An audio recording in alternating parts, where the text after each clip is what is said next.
We are Timbersports. United by passion for the sport and competition. We chop down racism. And say yes to tolerance. Yes to tolerance. Säg ja till tolerans. Yes to tolerance. Yes to tolerance. 是的，理解宽容。 Powiedz tak tolerancji. Ja zu Toleranz.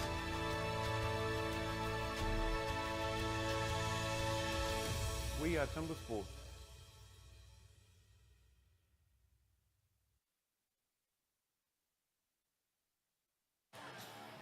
Good afternoon and welcome to Great Britain for the STIHL Timbersports Great British Pro Championships of 2022. My name's Alex Kirkley. I'm your MC and host for the duration of our championships, and I'm delighted to be joined this afternoon by our expert resident commentator, Mr. Troy Mannering. Good afternoon, Troy. Welcome to a sunny, wonderfully beautiful Great Britain. It's a lovely day, but I mean, you got to admire the British people, and the rain is coming down, but it's not stopping them from coming out in droves to witness the British National Championship here today. So it's going to be a lot of fun, and today the top athlete will be qualified for the World Championship in individual steel timber sports that is going to be happening in Gothenburg in Sweden in October. So there's a lot at stake here today, and looking forward to some really good action, and hopefully you guys will enjoy it out there as well. Yeah, thanks, Troy. Great to have you on board. All eyes on that ultimate prize in Sweden in October, but this is the first matter at hand, our Great British Championships on this very stage. Troy, what can we expect when it comes to the action? Well, it's going to be hot today. We saw a couple of the athletes come very, very close to national records yesterday during just the demos, so that tells me that when the adrenaline is really pumping, they're using their actual competition axes and saws, and they're ready to go, that we may see some records fall today. It's going to be interesting, so I'm really looking forward to the action on stage, and it's going to be hot. Wonderful stuff. Now, we are going to get straight on with it, and we can't do that without our technical officials and our judges onto the stage. So we are going to welcome them on right now, Mr. Andy Hall and Bart Janssen.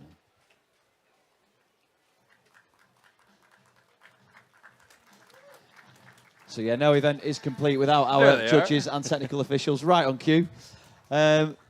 They're keeping the health and safety risks at an absolute minimum, Troy. Yeah, I mean, we have a lot of stuff that's going on stage and some very dangerous pieces of equipment that are on stage as well. So we have our judges. There's Andy Hall right there. He's one of the stage judges along with Bart Janssen. They'll be keeping a close eye on the action on stage. There's Bart. Hi, Bart. Wave to the audience. We also have STIHL Janssen in the competition control center in behind everything, keeping a close eye on all of the cameras. So occasionally you'll see the guys go and make this square screen with their fingers. That means they're going to go back to competition control center and make sure that all of the action is fair on stage. They have many cameras on stage that are recording at a high rate. So we have super slow-mos and everything up there that really check every single aspect of what's happening on stage. Great, and we are going to bring our athletes right out and get the show underway. Ladies and gentlemen, here in Malvern, please welcome onto the stage our British pro athletes. First up, it is Gerald Lloyd, Scott Folkes,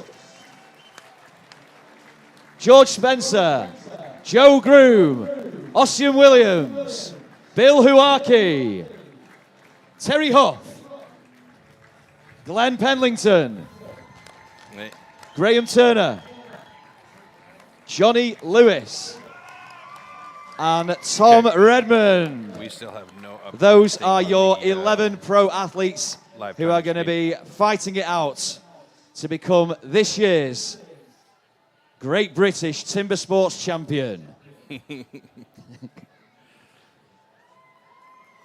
So it's an open field this year, Troy.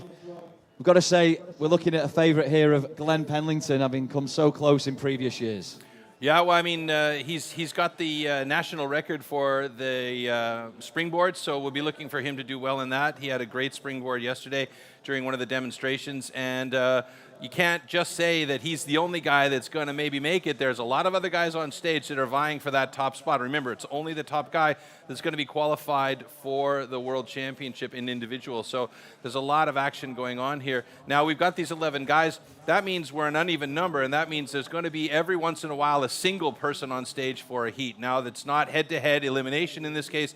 It's about the time. And we're going to check out the format here in just a second so that you have a little bit of a better understanding about what's actually happening on stage and how the eliminations do work through the 3 rounds today.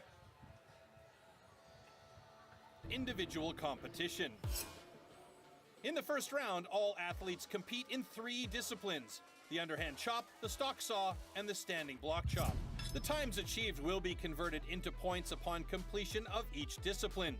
In round 1, a difference of 1 point applies in each discipline, thus the fastest athlete received 12 points and the slowest only 1 point.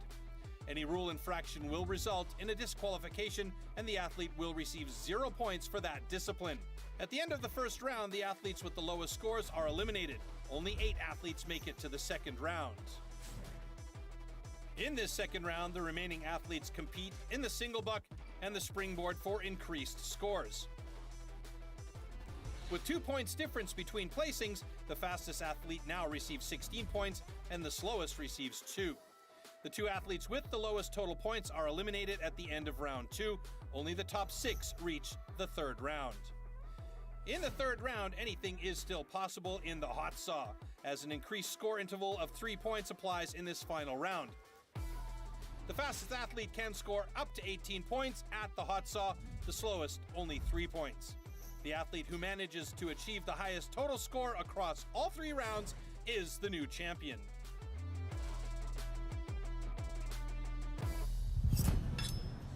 We are ready to get underway with the STIHL Timbersports Great British Pro Championships, our first discipline, and it is the underhand chop, the original timber sport. Here's how it's going to pan out.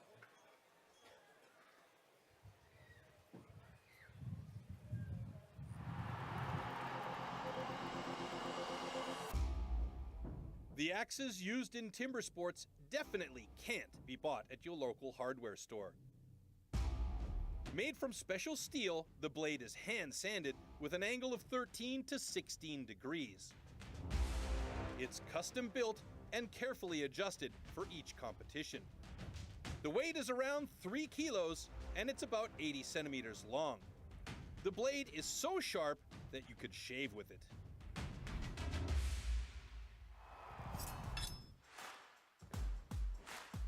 Underhand chop. In the past, the underhand chop technique was used to split logs.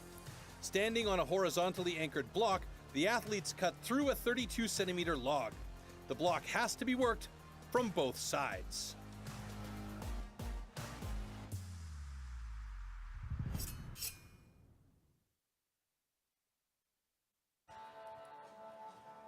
Here we are with our underhand chop start list, heat 1. Onto the stage Right now, as you can see, big round of applause, please, for Gerald Lloyd. Gerald's going to be up there by himself in this one because we have, like I mentioned, an uneven amount of guys. But as you see, there's the rest of the start list that will then go into head-to-head heats through this first discipline in the first round.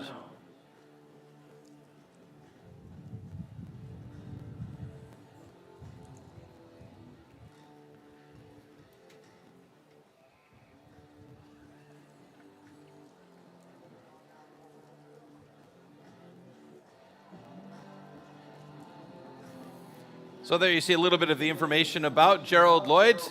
And the poor man has to start everything off here alone on stage. Let's give him a big round of applause out there, folks, for the local people that are here watching. In the meantime, Okay. Here we go. Athlete, ready. Stand to your timber.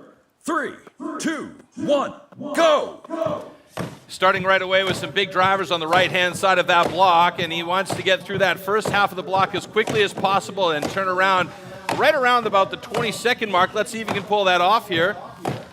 Now, this is Gerald's debut in a pro competition as well, Troy, so extra things to think about with the crowd being here as well. The nerves is definitely, but he is looking good. He actually turned around on the other side of his block before the 20-second mark, so he's got a good time so far. He's got to get through there. He's got to have a clean cut through and split that log and step down safely before it can be called a good cut.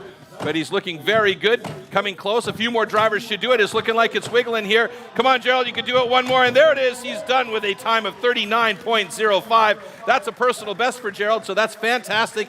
Great to see those kinds of results, Alex. Yeah, absolutely. He made it look like a walk in the park, which feeds in quite well with his hobby in his spare time of walking stick carving. Oh, nice. Well, there you go. Carving walking sticks for us. Uh-oh, there. You just saw that yellow flag that was down on the deck there, so that means the judges will be investigating something. It could be that we go to competition control because the flag came down at the end of Gerald's heat. So he'll have to wait with bated breath to see what the actual reason for the yellow flag is, and hopefully we have a fair cut here. I didn't see anything untoward, so we'll have to wait on the results. Here we go. Unfortunately, we have a disqualification for a cut foothold. Oh no, that is terrible. What an upsetting bit of news for Gerald. I mean, he cut the foothold, but that's in the rules. You have to make sure you cut in between the lines of the foothold. So unfortunately for him, that means a DQ and no points in this one for Gerald. Bitterly disappointing there for Gerald on his maiden voyage with his first ever pro timber sports discipline. But good action here though, Troy. Good technique. You were pretty impressed. Absolutely. I mean, it looked really fantastic. I hope we can actually see where he cut the foothold here, because I didn't see it in the live, but you know, maybe it was on the first side of his block, and when they made the inspection, they noticed a cut into the foothold. But nevertheless, it was an unfortunate situation for Gerald. On that side, the first side, I don't see it, so it must have been on the second side when he was facing the audience, but it was a very nice cut, all things considered. Now we have our next two athletes ready. Onto the stands come Scott Folks and George Spencer. We're expecting big things from Scott. He's had a little break away from timber sports. George gave a great showing last year as a new rookie, came in second, and Scott himself is a previous rookie champ in Great Britain. George came very, very close to getting the national record for stock saw yesterday, so we'll be looking for good things from him in that discipline later today as well. And there we see George getting a couple of practice aims in. I'm always so impressed how quickly these guys can get that axe back up and ready to go. And here we go for heat number 2. Okay, George gentlemen. Spencer, Scott Folks. Athletes, ready. Stand to your timber. 3, 2, 1, go! All right, this is where it gets fun because we have the two guys on stage battling against each other. Now, this is not about elimination. It's about getting a good time. But because they're on there together, you get a little bit of that adrenaline flowing between the two of them. And right now, you can see George getting in there with some nice quick hits. Got a good pace there happening. Scott Folks looking good as well. George has moved over to the other side of his block already. Scott Folks looking a bit deep on the first side. Now he steps over gingerly and starts working on the second side. George definitely with the advantage here as he's gone through that first side quite quickly. Getting in deep, and here comes Scott trying to catch up with those big drivers into the block and get some big slabs out of there. Yeah, Scott's always been impressive on the turn here, Troy, and he's making up good ground on George. Yeah, he definitely is. I mean, they're coming close to getting through those blocks, a couple more drivers, and that should see that block from George split, and he's getting close. It might. Who's going to be? Oh, my goodness, what a comeback for Scott Folks as he came from behind and gets the win in the heat here against George Spencer, or George Lloyd, excuse me. Or George Spencer. Yeah, that was correct. There's too many Georges in this thing here. Well, great job, though. Sir George, we call him backstage. Sir George. Oh, my goodness. Knighted with an axe. Knighted with a personal best. Okay, congratulations. Both cuts are good. So George Spencer gets a personal best of 58.06, and it's always good to see those improvements come for the guys. And our stage crew will get on the stage and clean up as we take a look at the slow-mos here. Look at that. George just driving heavy hits into that block. You can see those big slabs coming off the block, Alex. I mean, you really appreciate when you see it in slow motion, Troy, just how much precision goes into every chop. Yeah, it's very important. I mean, you can be accurate and have a ton of power, and that's going to get you through very quickly, but you can have a ton of power with zero accuracy, and you're going to be struggling with the thing the whole day long. But both of these guys really putting on a good show here, Scott Folks and George Spencer. Some impressive come from behind for Scott Folks. It wasn't his best time, but he did do a very good job to just sneak in there and get that split at the very end. And that could be the reason why right there. We saw George get his axe caught a little bit in there, and it takes a bit of time and a bit of energy to pull that axe out, especially when you're late in the heat and you're trying hard to get through there quickly, and it's just a really tiring situation. Yeah, so as always now, our fantastic stage crew cleaning and preparing the stands for our next athletes to make their way on. And we do have them. Please welcome on Joe Groom and Os Williams. So the axes and the athletes will come on stage, and we're just waiting on our blocks to get placed in there. You see Joe Groom and Os Williams. Yeah, O'Shawn. Joe. Yeah, Joe, 32, from Guildford in Surrey, a tree surgeon and a teacher. And he cites this one as his favourite event. He was 6th in our 2021 event last year, our championships last year. It was his first pro competition after being a rookie for a number of years. Os from Denbigh in Wales. He turned 40 last week. He's got the champagne on ice, though, till after today's championship. All right, while these guys take time to get those blocks in place, we're going to take a quick look at some commercial action from STIHL.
All right, so right now you see that the blocks have been placed inside those rigs that are on the stage. Now the rigs have these spikes on them on one side, and they're drilled in on the other side so that the athlete has a stable platform to stand on. And sometimes it does take a few minutes to get these things set up. The stage crew's job is to get up there, clean up all the dust and all of the small splitter pieces and bits of, yeah, we'll call it chunks of wood, actually, the way these guys are chopping out. And we're seeing now Joe Groom and Os Williams getting ready to get into it on their underhand chop.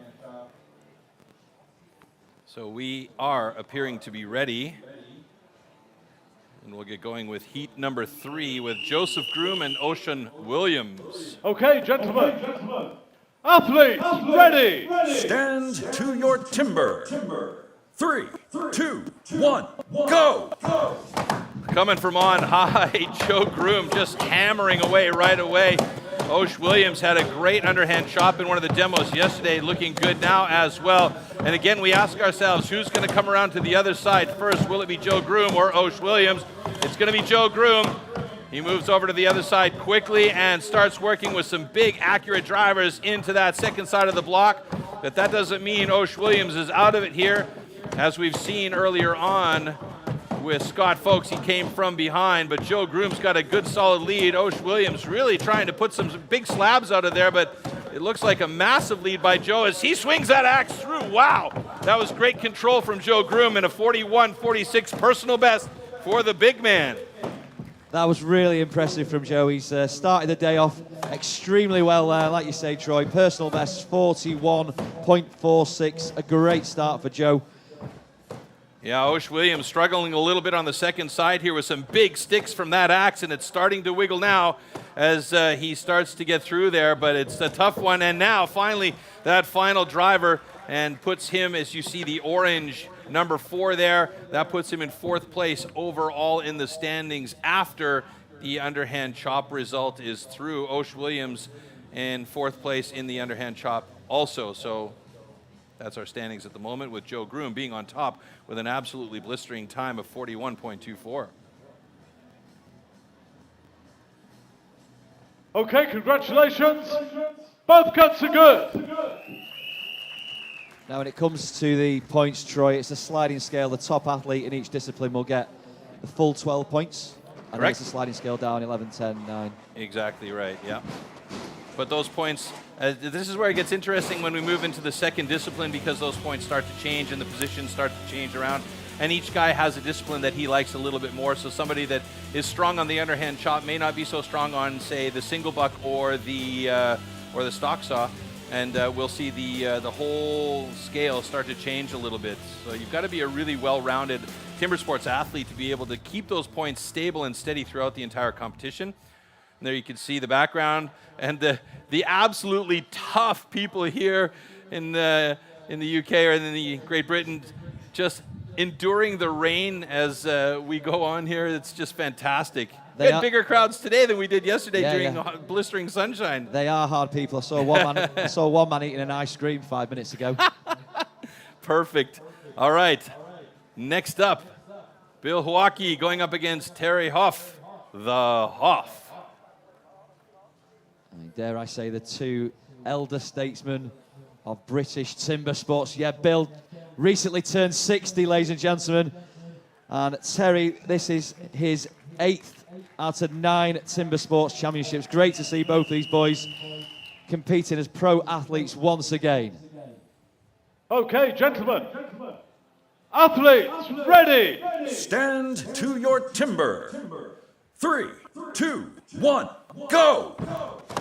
Good start by both of these gentlemen. I was watching them during the demos, and I'm always impressed. I mean, we can't call them elder statesmen. They're still young at heart and still fit as can be. And look at this, Bill Hawkey getting nice and deep in there. Pretty tight wedge that he's got. He's going to try and get that a little bit wider on the other side. Who's going to go over first? As we see Terry Hoff getting a little bit of a stick. And Bill makes it about 2 strokes ahead of Terry onto the other side. But Terry's got some pretty good rhythm going as he's slabbing out nicely. Bill Hawkey still waiting for the first pieces to fall out of his second side, and they start to now. And it's going to be a close one between these two. And it looks like it's going to be Terry Hoff. Wow, what a great time. Top time of the day so far with a personal best of 38.60.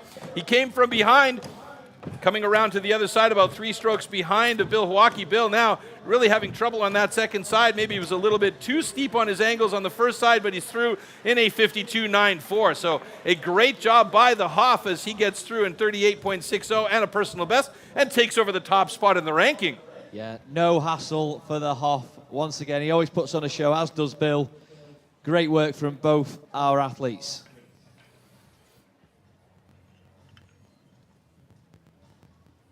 Okay, congratulations. Both cuts are good. All right, great job by Bill and Terry as they'll move off stage. And yeah, that was a nice heat. I really enjoyed that one, and they really pushed each other through as well. But Terry, wow, that's the time to beat. And if you look at our scoring screen, after competition control had their hands on it, his time's been improved to 37.79. So again, those minute details are what's going to change the time and make them sometimes better. Could mean for the big points. And despite the milder temperatures today as well, Troy, we've already seen 3 of our 7 athletes achieve personal best, which is a great start to any championship. Yeah, absolutely. And I mean, we love to see those personal bests always. It means there's improvement through these guys in all ranks. And especially with these 2 gentlemen being on stage, you know, personal bests are always nice to see. And Terry has been with Timber Sports now for the full 10 years. This is the 9th championship. It's to see Terry get a personal best is absolutely delightful. All right, and you see our guys working on stage to get those blocks placed quickly. So, yeah, we've got our first few scores in, and it's looking very good so far, and the action is getting increasingly good. Yeah, I'm really happy. It's a really solid start. Great action that we've had already here over in Malvern in Great Britain. Delighted to have you along with us for the ride. What's to come, Troy?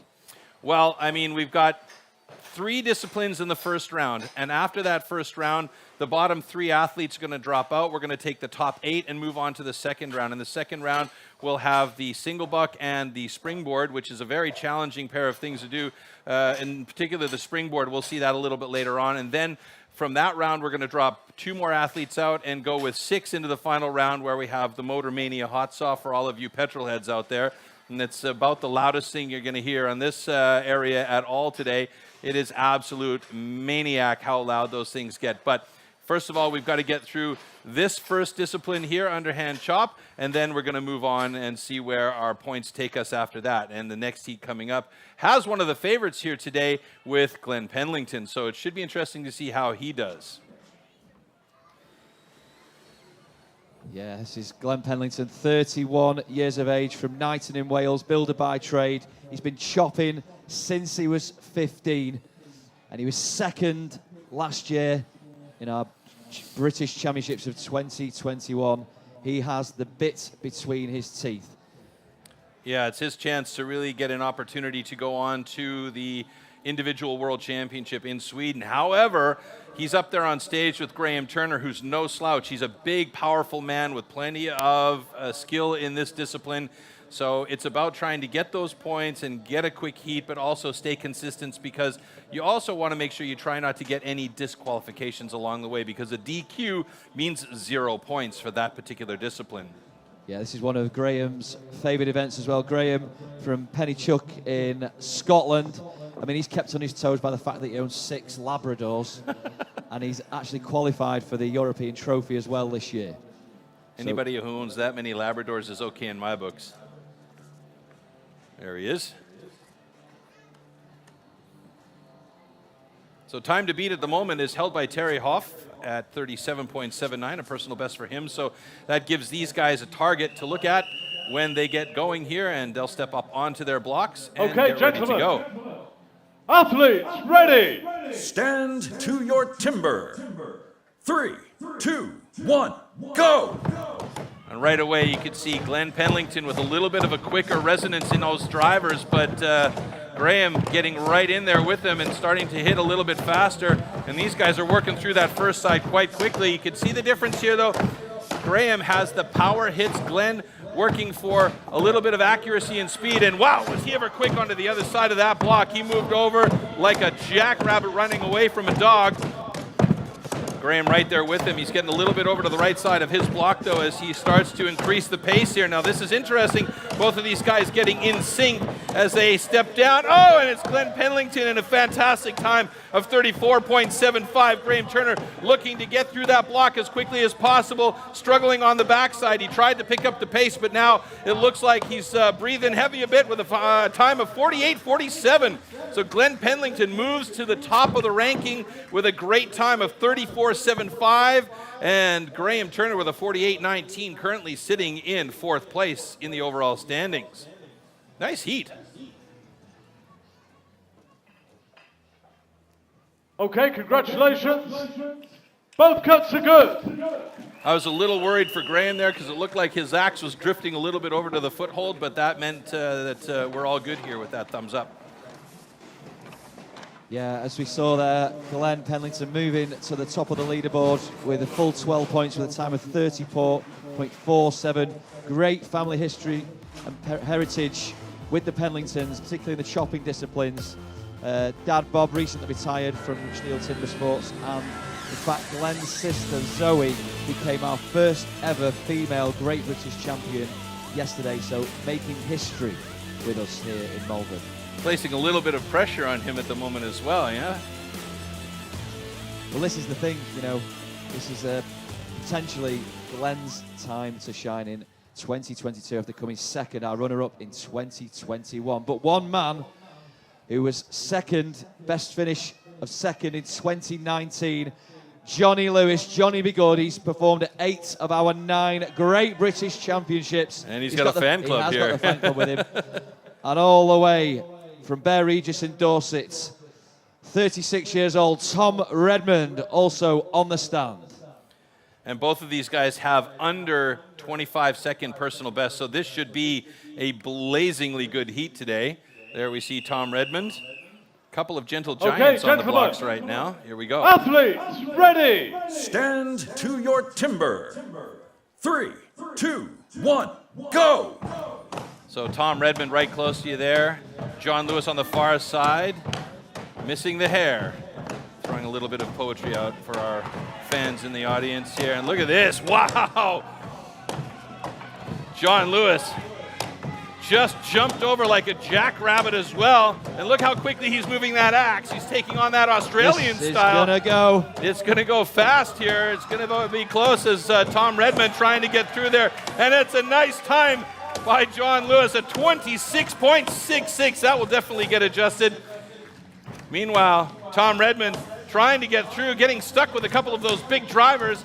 It's that same situation, you know, you get a little bit nervous, you get a little bit tired, trying to throw a bit of power into there, and the axe gets stuck, and that just makes it so difficult.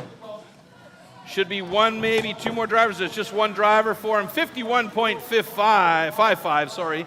6th place in the overall standings right now for Tom Redmond. So John Lewis with an absolute blistering time of 26.44 takes over the top of the ranking here. So he's put the pedal down to the metal and thrown the gauntlet down against Glenn Pendlington here. He did have 4 shredded wheat this morning and extra beans with his cooked breakfast, I noticed backstage. Okay, congratulations. Both cuts are good.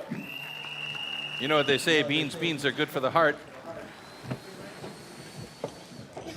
I'll leave it at that. All right, ladies and gentlemen, we've just managed to get through our first round. That is the underhand chop. Shortly, we'll take a look at the results from the underhand chop after the slow-mo here. And you can see those drivers going into that block. So accurate with those hits. Just absolutely fantastic. We're looking at John Lewis right there.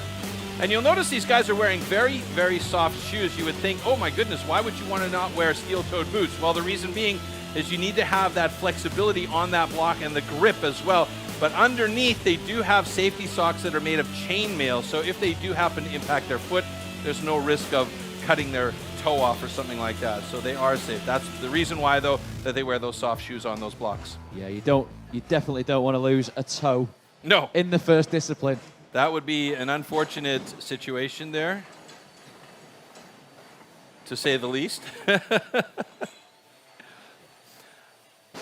All right, so we've gotten our first discipline out of the way, Alex. We've seen some good heats, Glenn Pendlington and, of course, John Lewis, the top 2 guys right now in the underhand chop. So they're going to take away the top points at the moment, and that means moving to the next discipline, it's going to be key for these guys to stay consistent. So here we go, a rundown of the points in the underhand chop. You've just witnessed our first discipline. Johnny Lewis takes the full fat 12 points with a time of 26.44. Glenn Pendlington with his rapid time of 34.47 takes 11 points. And then personal best for 3rd and 4th place, Terry Huff and Joe Groom. Graham Turner in 5th, he takes 8 points. Tom Redmond, you just saw in that final heat, he's in 6th. Bill Huarki with a shot of pink hair, which we'll come to later, 7th place. Scott Folks, bit of a slow start for Scott, but he will come back strongly in the latter heats. He's in 8th. George Spencer, 9th, with a personal best, no less. Osh Williams in 10th, and unfortunately a DQ for the cut into his footholds for Gerald Lloyd. So no points, unfortunately, for Gerald. Yeah, it's a bit of a bummer, but, you know, this is still wide open with 2 more disciplines to go in the first round. And our next discipline coming up is the stock saw.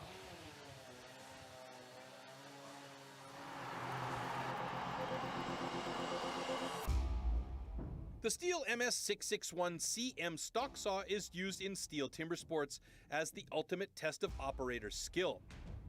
Designed for the toughest jobs in forestry, it produces approximately 7.3 horsepower, has a displacement of 91.1 cc, and weighs 7.4 kilograms. To ensure evenly and fairly matched saws, professional steel technicians prepare and test the saws before each competition.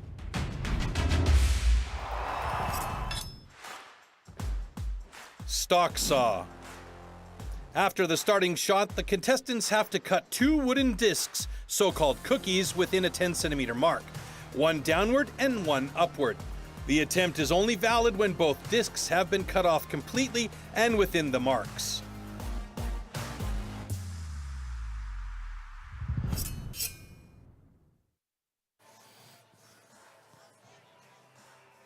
Yes, very much looking forward to our next discipline, the stock saw. Once again, we'll have 6 heats.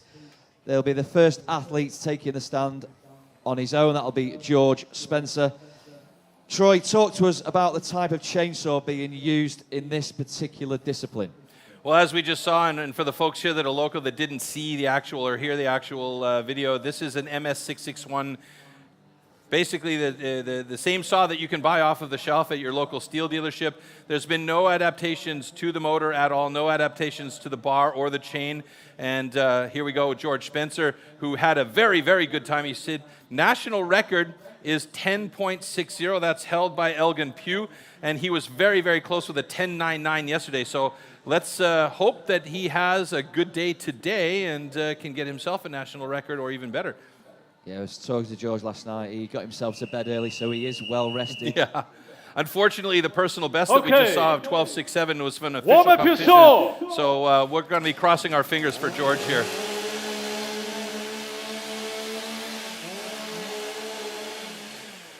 A chance for George to warm up his saw now. Here we go. Athlete, ready. Stand to your timber. 3, 2, 1, go! Wow, great quick start by George to get on top of that block to make the first cut. Let's keep an eye on the upswing here. Oh, the big wide cookie on the upcut though.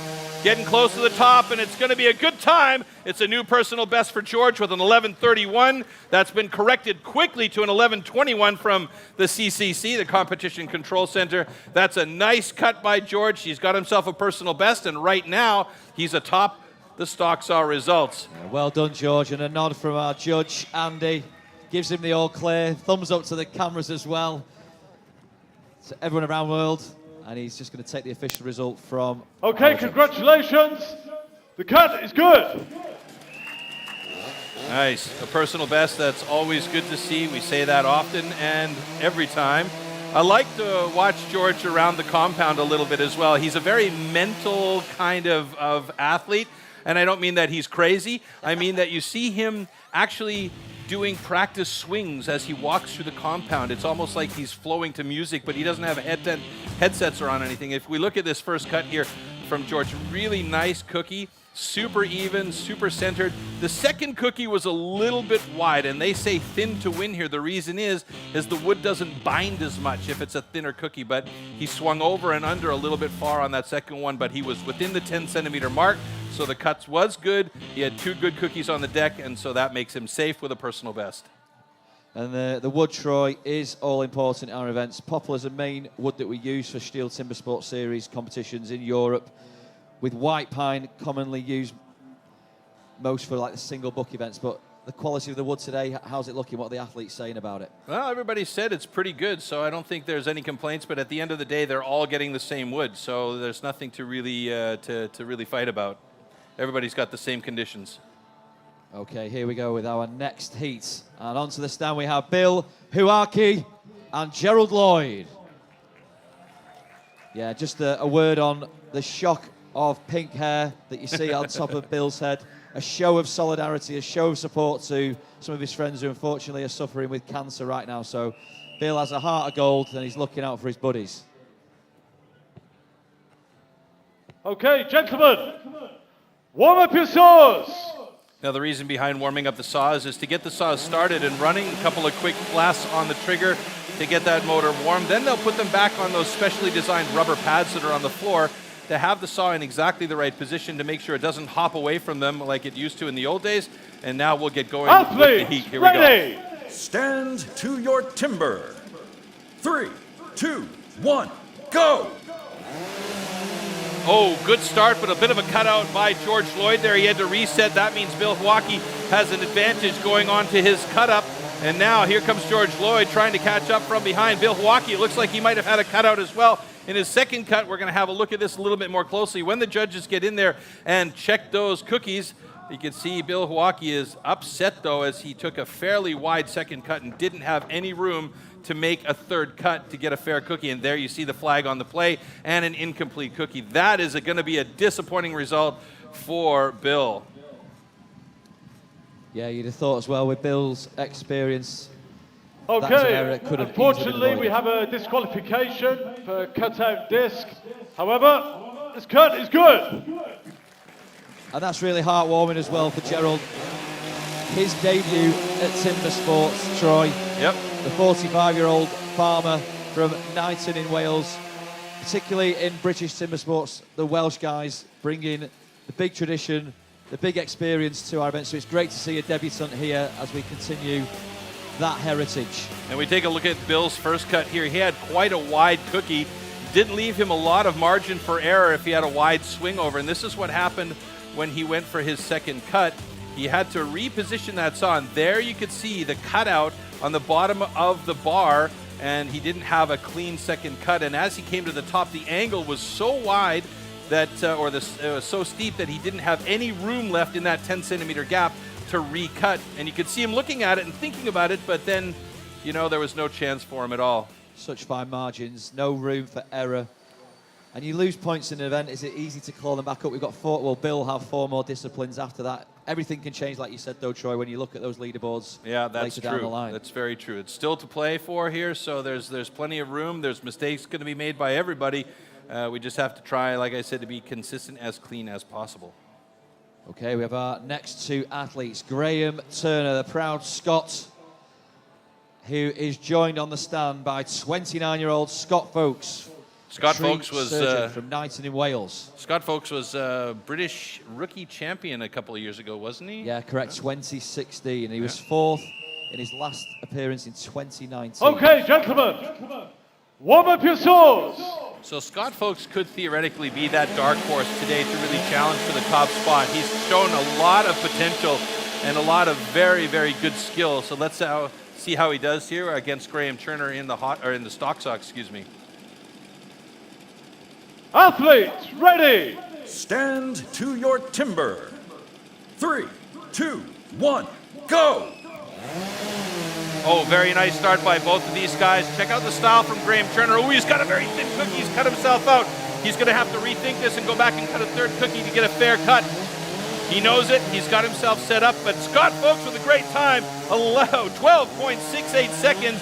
That puts him in second place at the moment in stock saw results and moves him up to second place in the overall standings as well.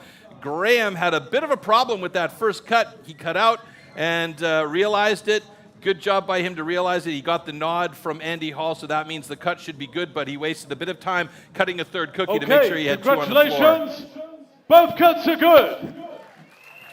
That's pretty amazing if you think about it, to a time of 17:77, having to cut a third cookie.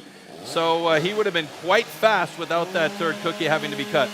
Yeah, if you look at Scott's time there, 12.66, an average time of, say, 6.5 seconds per cookie. So for Graham to cut a third, like you say, Troy, with a, 4.77 seconds to spare, that's great work.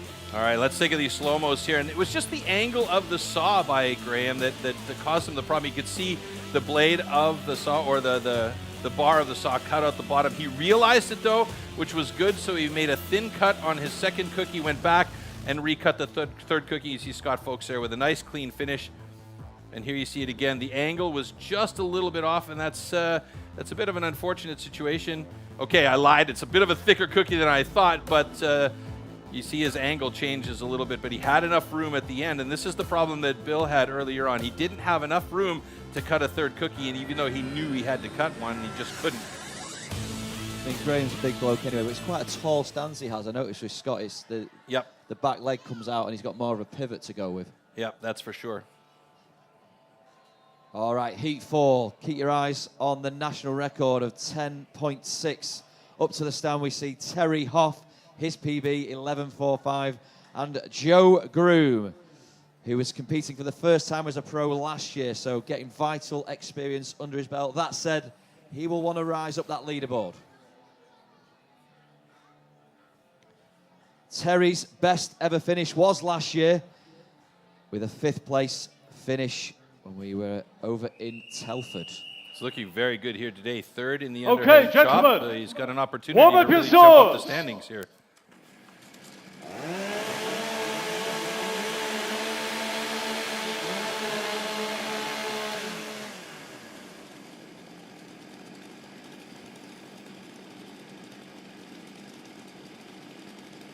Athletes, ready. Stand to your timber. 3, 2, 1, go! Oh, great start by Joe Groom. Terry Hoff had a bit of a grip miss and got a bit of a late start, but he's got that first cookie down before Joe Groom, struggling a little bit on that upcut as he saws it back and forth to try and get a clean cut. Joe Groom with a personal best of 12:46 and Terry Hoff with a 12:78. That puts him into 2nd place in the overall standings and 4th in the Stocksaw results. That was a nice cut, though. That second cut by Joe Groom was blisteringly fast. Okay, congratulations. Both cuts are good. So Joe Groom moves to the top of the leaderboard and 2nd place in Stocksaw with a time of 12:33, a personal best, only 1.12 seconds off pace here. Great job. I think Terry's going to be a little disappointed though, Troy. He started off like a house on fire after the first discipline, but when it came to the Stocksaw there, just got caught a little bit on the time front. Yeah, it was just a bit of a jump to get on there, and you could see that second cookie was quite wide. Oh, and I didn't notice that, but his chain actually stopped. This is where the technique of using these saws is so critical. You can't overpressure the saw, otherwise it'll bog down and the chain will stop, and that causes problems. So I'm pretty sure that's where the time delay was for Terry. A lot of the athletes will also talk about listening to the saw and hearing it sing, and they know exactly how these machines work under pressure.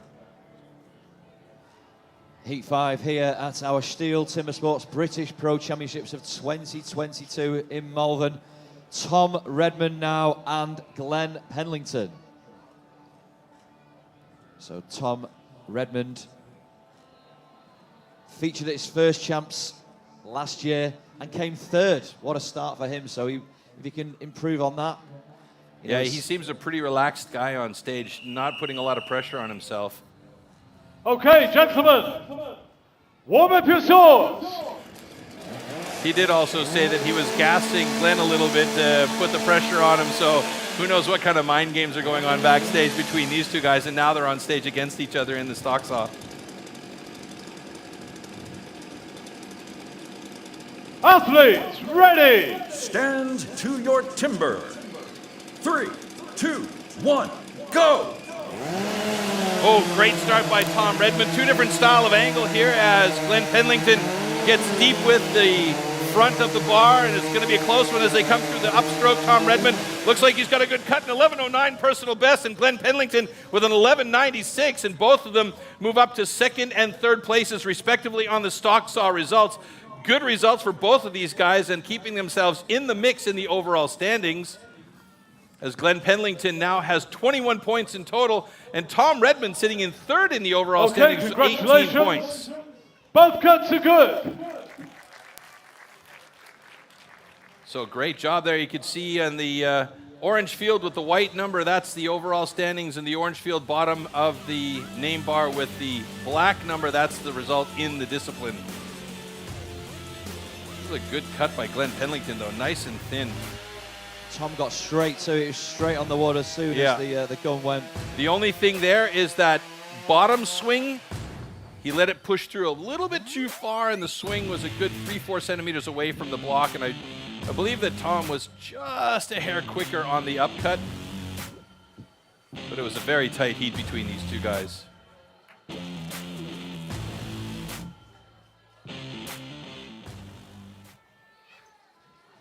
Hope that gentleman isn't stuck.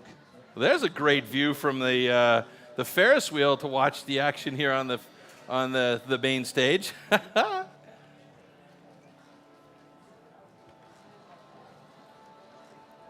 Yeah, the final heat in the Stocksaw, Heat 6.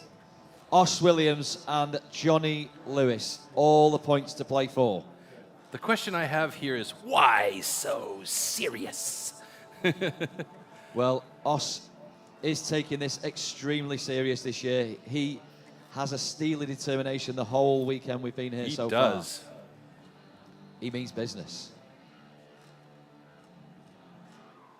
And it was Osh's first competition at pro level last year, so he's looking to make those improvements. Okay, gentlemen, warm up your swords. Well, both of these guys have been looking really good in the demos we've had here all weekend long, so looking to see some good times from both of them. Remember, the national record for Stocksaw is 10.61. Athletes, ready! Stand to your timber. 3, 2, 1, go! Oh, great start there by John Lewis. Look how thin that cookie is. That is just fantastic. Osh Williams also with a great thin cookie on the upstroke. It's John Lewis with a clean cut. Osh Williams with a 12. Both of these gentlemen walking home with personal bests in Stocksaw. That is a great job. How close was that, Alex? Unbelievable. And yeah, once again, love to see the PBs dropping. That's another 6 out of 11 athletes taking away a personal best. Great work.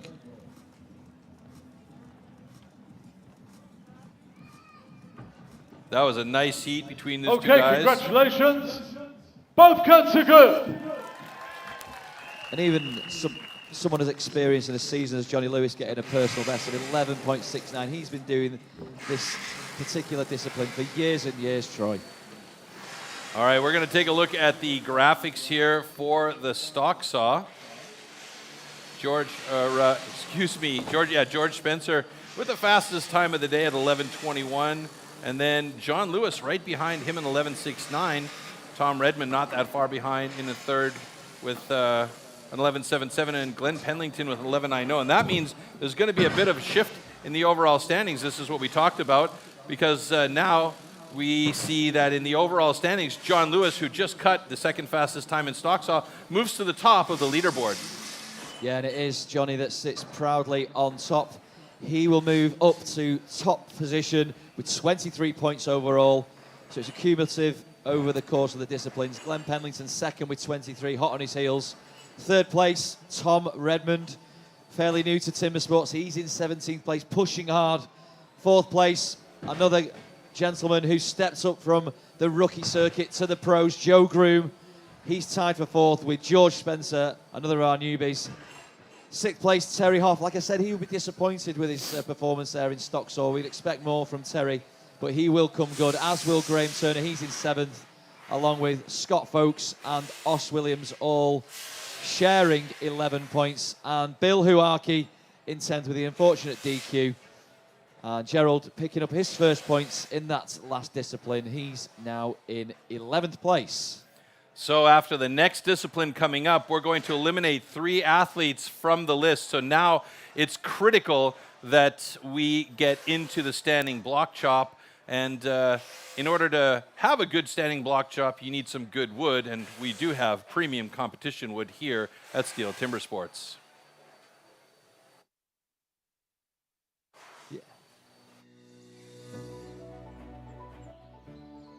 We have a premier competition. We need premier wood. What we are looking for is consistency, which means we need to make it fair for all athletes. Once the trees are transported to our facilities, we measure, mark and then cut the wood into sized blocks. After careful selection, the blocks then leave our yard and are distributed internationally to our STIHL Timbersports competitions.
Welcome back, folks, to the STIHL Timbersports Great British Pro Championships of 2022. We're here in Malvern. The weather's not particularly great, but we're still happy, aren't we, Troy? Absolutely. No doubt about it. The fans that are here as well, they're braving the weather and it's looking great. Yeah, there are people eating ice creams in T-shirts and shorts, would you believe? Now, the events come thick and fast. The disciplines continue to roll and drop. We are up next with the standing block chop. Let's see what it's all about. Standing block chop. At the standing block chop, the felling of a tree with an axe is simulated. A vertically positioned wooden block with a diameter of 27 centimeters has to be cut through from both sides. A powerful and precise swing with the axe is the premise of a good result.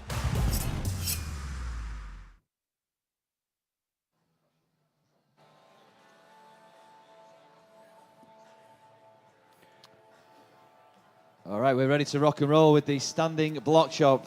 Once again, 6 heats. Our first athlete will take the stand on his own. That'll be Osh Williams. And then we rattle through. This is an original timber sport, the standing block chop. As you've seen there, it simulates the felling of a tree. And it's to get through it as quickly as possible from the side, Troy. Correct. It's like chopping down a tree. It's where the original Benton that started timber sports in the day. So we'll get a little bit more information on that later on. But in the meantime, there's Osh Williams getting ready. His personal best, 45.56. However, I do believe we did see faster times from him in the shows yesterday. But because they're not official, they don't get counted, which is a bit of a bummer, actually, because we saw some great times fall with the guys yesterday. So hopefully he'll have a good run here today in standing block. Yeah, and hopefully our crowd here in Malvern can get right behind us and all our athletes.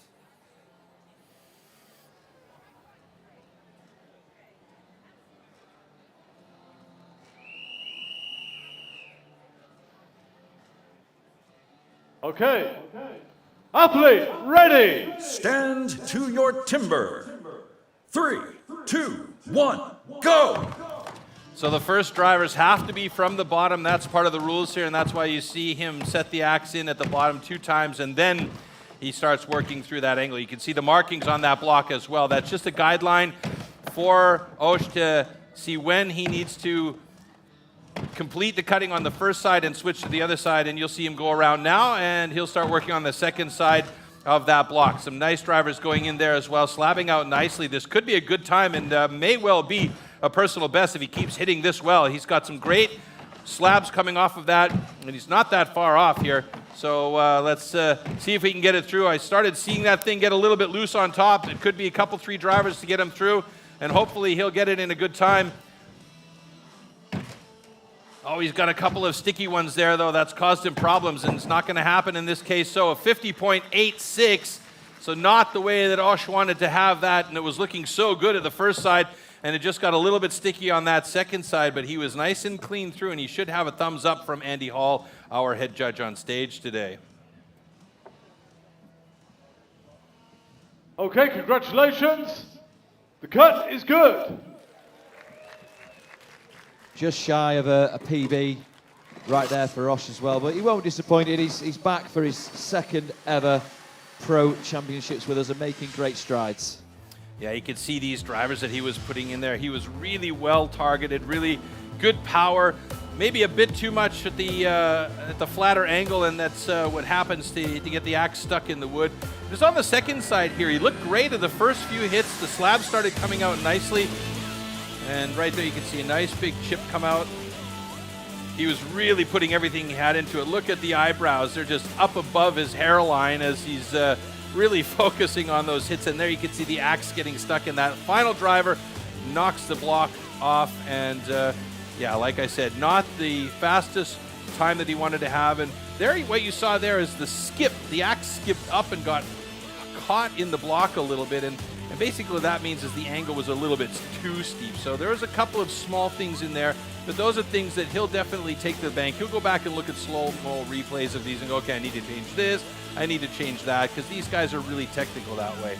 But all in all, good finish there for Osh Williams with a 50.56 after adjustment. Okay, we continue with our next heat, Heat 2. which sees Gerald Lloyd from Knighton in Wales. Gerald's a farmer. He's making his debut at the British Pro Championships this year. And George Spencer. George, 26 years old, a forester from Hereford. Again, another debutant here. He was second in our rookie championships in 2021. You're going to have fun here, though, with Gerald and George on stage. Two real performers. This is all that mental game that George has been preparing himself. Athletes, ready. Here we go. Stand to your timber. 3, 2, 1, go! Good pace right away by George Spencer. Gerald Lloyd just trying to get in there with some heavy drivers. Look at that block move when he hits that thing. He is so powerful with those big hits. George on the backside is moving over to the other side of his block already. He's about 3 strokes ahead of Gerald. Oh, a big stick by Gerald though. And George is looking good as he's really accurate with those drivers. Some beautiful slabs coming out. Shouldn't be long now. And there it goes for George Spencer with the personal best 33.74. He's going to be super pleased with that. Gerald Lloyd, no matter what happens, one more driver here should do it, and that's going to be a personal best for him as well. So that is fantastic at the first time ever on stage, and some good times for these two gentlemen. George Spencer with the time to beat at the moment of 33.46. And a little game of rock, paper, scissors there to finish. Okay, congratulations.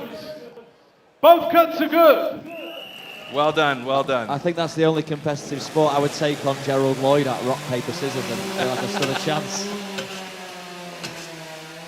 Just as a reminder, this is the last discipline in the first round, so it's very important to get good, consistent points here because we will be dropping the bottom 3 athletes in the overall ranking after this and moving on to single buck and springboard.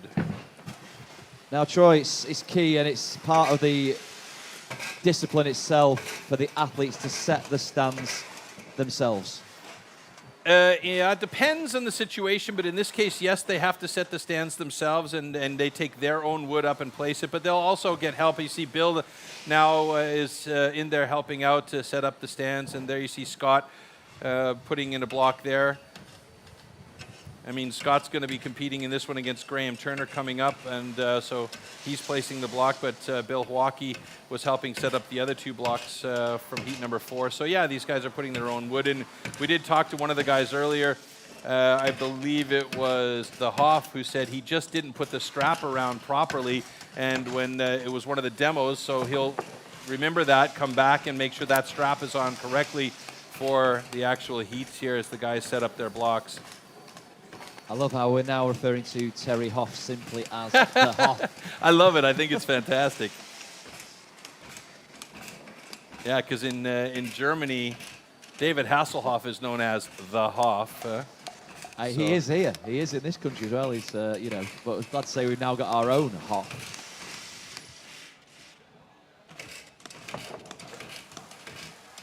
All right, so in the meantime, while these guys are setting up the stage, it's a great atmosphere here. The people are out in droves even with the rain. That says a lot about the folks here. But it's not just the folks here, it's timber sports fans worldwide. They just provide a great atmosphere. Let's check a little bit about that out.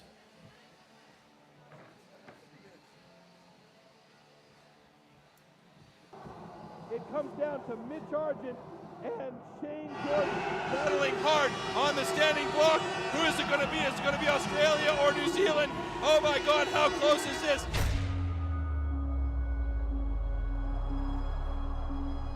And it's Australia! The atmosphere last night in the team's relay was unreal. That is their title of Team World Champion 2 years in a row. Oh, definitely. It'd be the noisiest crowd I've competed against. Shane Jordan's already over there. Yeah, I'm actually kind of getting goosebumps thinking about it right now. The crowds here, they were just erupting. You feel the energy of the crowd. My goodness, what a great comeback from Belgium with a time of 1. The crowd was absolutely electric. And it was so much noise and support. Ja, doch, das pusht schon rum und mein Fanclub ist auch da. Very passionate about their country and, yeah, the competitors. Yeah, it feels super. Oh my goodness, look at this. It's pretty awesome to compete in front of a crowd like this. But he's not giving up. He's looking good. Like such an adrenaline rush. It's an amazing feeling.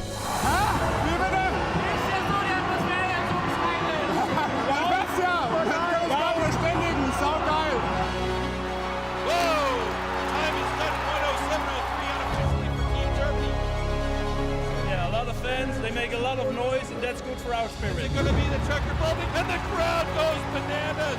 It's absolutely extrem hier. Man hört's.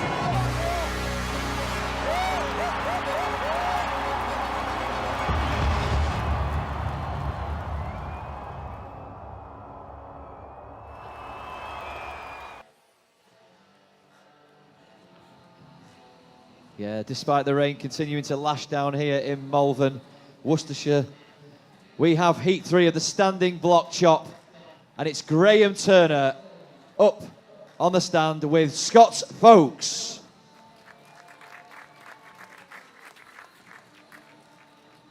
Graham looks like he's going to stare that block to death. A couple of practice swings by Scott Folkes there. You can see personal best for him, 32.01. Okay, gentlemen. Athletes, ready! Stand to your timber. 3, 2, 1, go! All right, Scott Folkes right there close to you. Graham Turner on the far side. Two different statures of men, both of them very excellent though. And look at the big slabs coming off of these blocks for both these guys. Graham Turner moving over to the other side about 3 strokes ahead of Scott Folkes. The power is there, the accuracy is there. Is going to get through it before Scott Folkes. Scott Folkes coming strong from behind with some good drivers there, some clean, accurate cuts. So you can see the grain of that wood. It is just running away from him here as Graham Turner's getting close to dropping that one, but so is Scott Folkes. It's going to be a close one here, folks. Graham Turner is almost there, but Scott Folkes beats him just by the hair on his chinny chin with a 34.81. Graham Turner with a 36.89.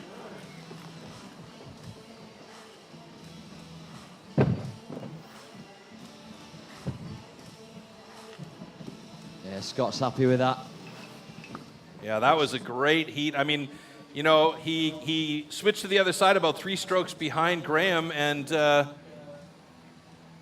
okay, managed to come from behind. It's a good job. Both cuts are good. Troy, at what stage do our athletes decide when they make the turn and go to the flip side of the wood? At what point is that? Sometimes it's just about how they feel about the wood and how they've made the markings. So you can see all the markings on the wood. This is made by the guys, and they set that up for themselves, given that, you know, what they know about how the wood is reacting and what they know about how they chop. And also the axe that they're choosing to use for that day, because there are different angles of blade edge for the axes. You know, there are different styles of axe edges to make the cutting different based on the types of block.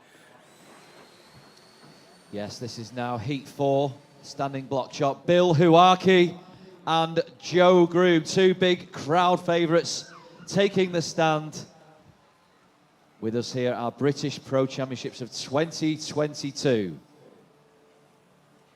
Scott Folkes, by the way, with a 36 even after adjustment, 2.54 off pace. In second place, though, in standing block chop, but we still do have 3 more heats to go with Bill Huaki and Joe Groom gentlemen. now. Athletes, ready! Stand to your timber. 3, 2, 1, go! Bill just having a casual stroll around his block as they're starting to do the start run here. But, man, he got into it real quick. Some beautiful big drivers. And there you see Joe Groom. Also, some heavy hits there. Bill looking great on the other side at the first couple of drivers. But now he's got himself onto the other side of his block here.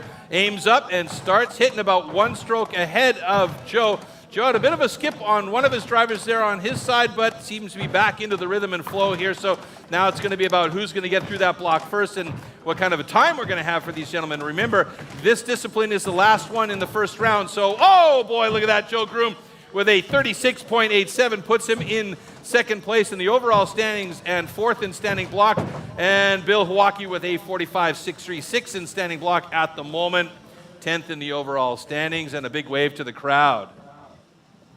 Yeah, we know now that there's a rough 3-second time difference between the top athlete in this discipline and fourth place. So, yeah, getting quicker by the second. At the moment, okay, we still have 2 more heats to go, heat 5 and 6. But currently, we haven't standing block. Yeah, we have. So Gerald Lloyd, Bill Hawaki, and are at the moment outside of the rankings to move on to the next round. Terry Hoff hasn't hit, though, in standing block shop, so that may well change for him. And we take a look at that final driver from Joe Groom, which was beautiful, putting him in third place. Here we go again. Wow, look at that, out to left field. Now, we know full well how many axes these athletes own in their collections. They save the best ones, though, for these events.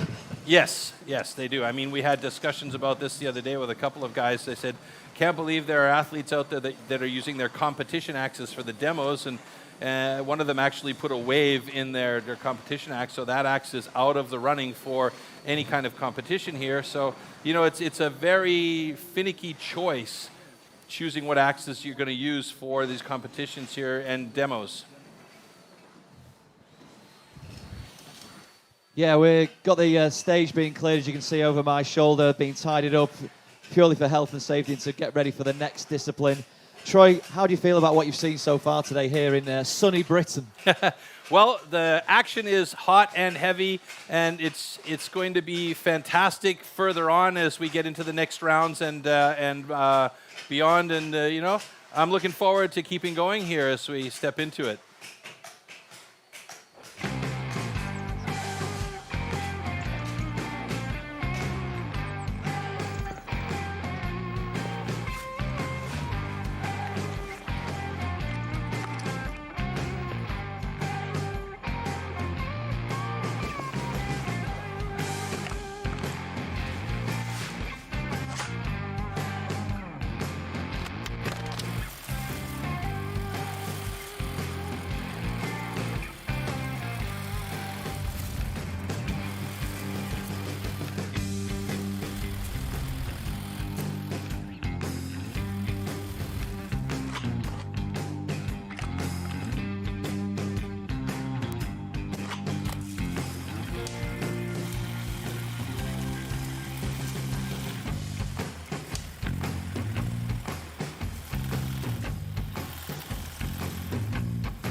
Yeah, so we're back to it now with the next heat, heat 5 in the standing block. It's Johnny Lewis and Terry Hoff. Let's give it up for both our athletes. Now, Terry Hoff is on the bubble at the moment, currently in position, let's see, let me check my screen here, in position 9. So if he has a good time here, he could move himself up into the top 8 and move on to the next round. He just needs to have a good cut, but what we've seen in the demo so far this weekend is he's been cutting very well, and of course, John Lewis is no slouch when it comes to this particular discipline. Yeah, Johnny's in third, so he could be propelled up to top spots with a decent time in this discipline. Yeah, he's very well situated at the moment. Okay, gentlemen. This could be make or break for time. Athletes, ready. Stand to your timber. 3, 2, 1, go! All right, John Lewis getting right into it, focusing heavily on that block. almost trying to do the Jedi mind trick to make it jump off the top. But look at how well he's doing. Wow, he's quick to the other side at just after the 12-second mark. John Lewis not holding back at all. Terry Hoff about 5 or 6 strokes behind us. He moves over to the other side now. This is where fitness plays such a big role. Holy smokes, folks, look at that. A huge final driver from John Lewis at a 23.96, and that is the time to beat at the moment. Terry Hoff struggling on the backside here, and there it goes, start to wiggle and waggle, and it goes down into 36.13. So Terry Hoff is currently 4th in the standing block chop results, and that brings him up to 3rd place in the overall standing. So he is pretty much safe going on to the next round. John Lewis leading with 35 points at the moment. Good job. Always good to see Johnny Lewis smile as well. Yeah, I don't want to meet him in a dark alley when he's angry with me for eating his burger. Okay, congratulations. Both cuts are good. And John Lewis with a personal best there, so well done by him to move up to the top of the leaderboard once again. He's really thrown the gauntlet down today. The standing block chop is one of the events, one of the disciplines that if you are looking to try out timber sports, it's one of the things you've got to cut your teeth in first to see whether you're a dab hand or not. But Troy, what's your advice to any aspiring new timber sports athletes who simply want to give the sport a go? Well, there are options with STIHL that you can connect with your local STIHL distributor and find out more about the different camps that are going around throughout Great Britain, for instance. There are plenty of camps. They also do the same thing in Germany and in the Netherlands. So there are options for people to give it a try and give themselves a chance to maybe become a timber sports athlete. If you're interested, just connect with your local STIHL dealership, and the rest is basically money. Now, speaking of prizes, all eyes on the prize. A trip for the winner of today's British Championships will be an appearance as an individual at the World Championships in Gothenburg in October. And one of those men could be making that trip to Sweden. Will it be Tom Redmond? Will it be Glenn Penlington? This is the last heat of the standing block chart. We're almost at the halfway stage of our British Championships of 2022. So right now, Tom Redmond is on the bubble in 8th position there. Okay, gentlemen. Should be safe to move on to the next round. Ready. He just needs a good score here. To your And timber. of course, Glenn Penlington. Here we 3, go. 2, 1, go! All right, both of them getting into it right away. Tom Redmond on the right-hand side of your screen there. Glenn Penlington on the left. Well, now they switched it on me. Glenn, both of them looking very good. Redmond moving over to the other side of his block, about 1.5 strokes ahead of Penlington. Penlington now hammering hard. We know that he's got a good second kick, and he has that second win is very, very good. Redmond looking solid, though, as he's hammering away at that block. That salad on his head just shaking and baking. And Redmond's done it in a time of 26.73. That is a fantastic time. And that puts him in 2nd place in standing block chop. Glenn Penlington with a 30.35.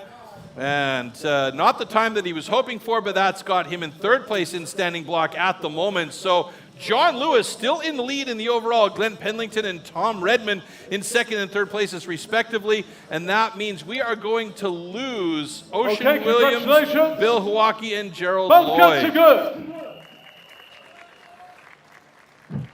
We'll take a look at the standings here in a moment and confirm all of what I've just said, but that was a very, very nice heat. Yeah, and Tom Redmond's performance there really has put the cat amongst the pigeons when it comes to the standings. It's halfway stage. We're going to look a little closely at the standings in a short while, but Troy, some real impressive shopping there from both our athletes, Tom and from Glenn. Yeah, Tom was just about 1.5 strokes ahead of Glenn, and he had a great second side. Glenn, you could see he really got a big sticker there as he had that one final driver, and he would have been just a hair closer to Tom had that axe not stuck in the block. So that was an unfortunate situation for Glenn, but let's be honest, Glenn is a fantastic athlete, and he is in great standings here. So let's take a look at the results. Yeah, always nice to see some PBs on the boards. Obviously, we've got some debutantes this year as well, so they are their first ever times with us at the GB Pro Championships. We have a new leader now in first place.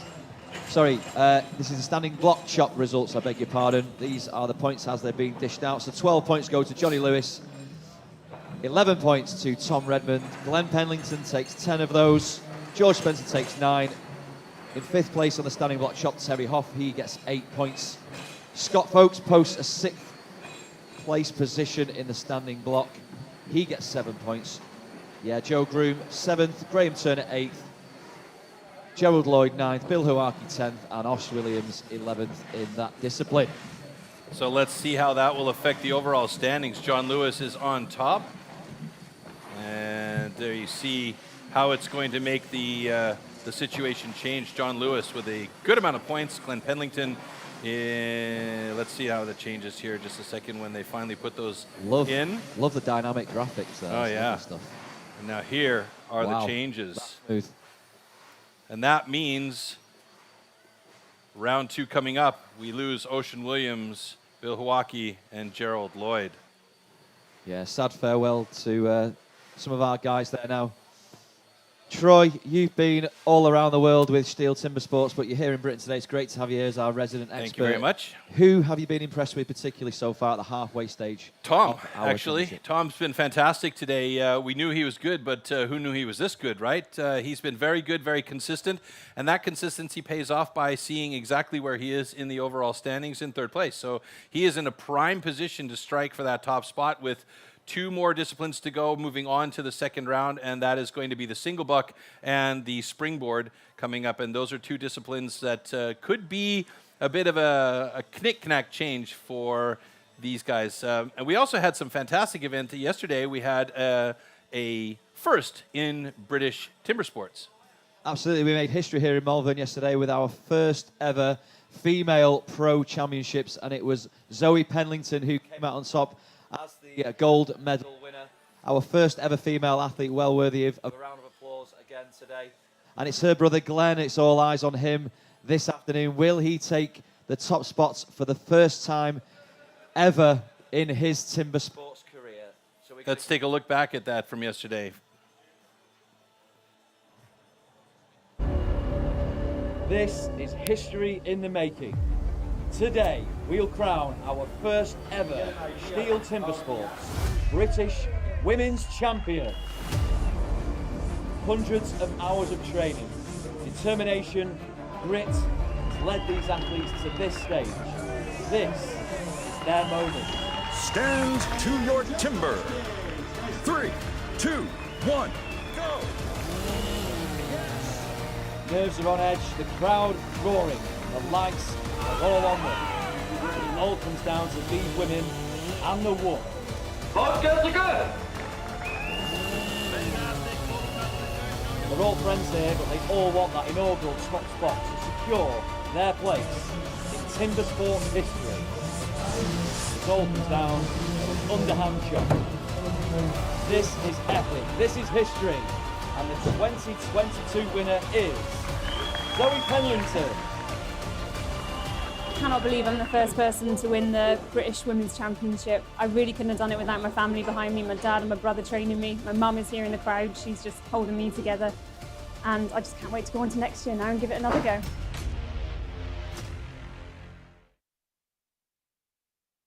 Yeah, fantastic to see Zoe making history with us here yesterday. We're moving things along here now with our men's championship, thick and fast.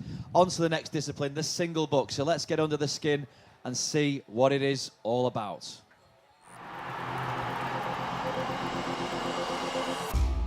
The 2-meter-long cross-cut saw used for the single buck discipline is made especially for competition. A series of consistently patterned 10-centimeter-long teeth are cut with a laser on one side of the saw and then hand-sharpened. Saw teeth are divided into 2 types, cutters and rakers, just like on the old-school saws. The saw weighs about 5 kilos and its base price starts at around €1,500.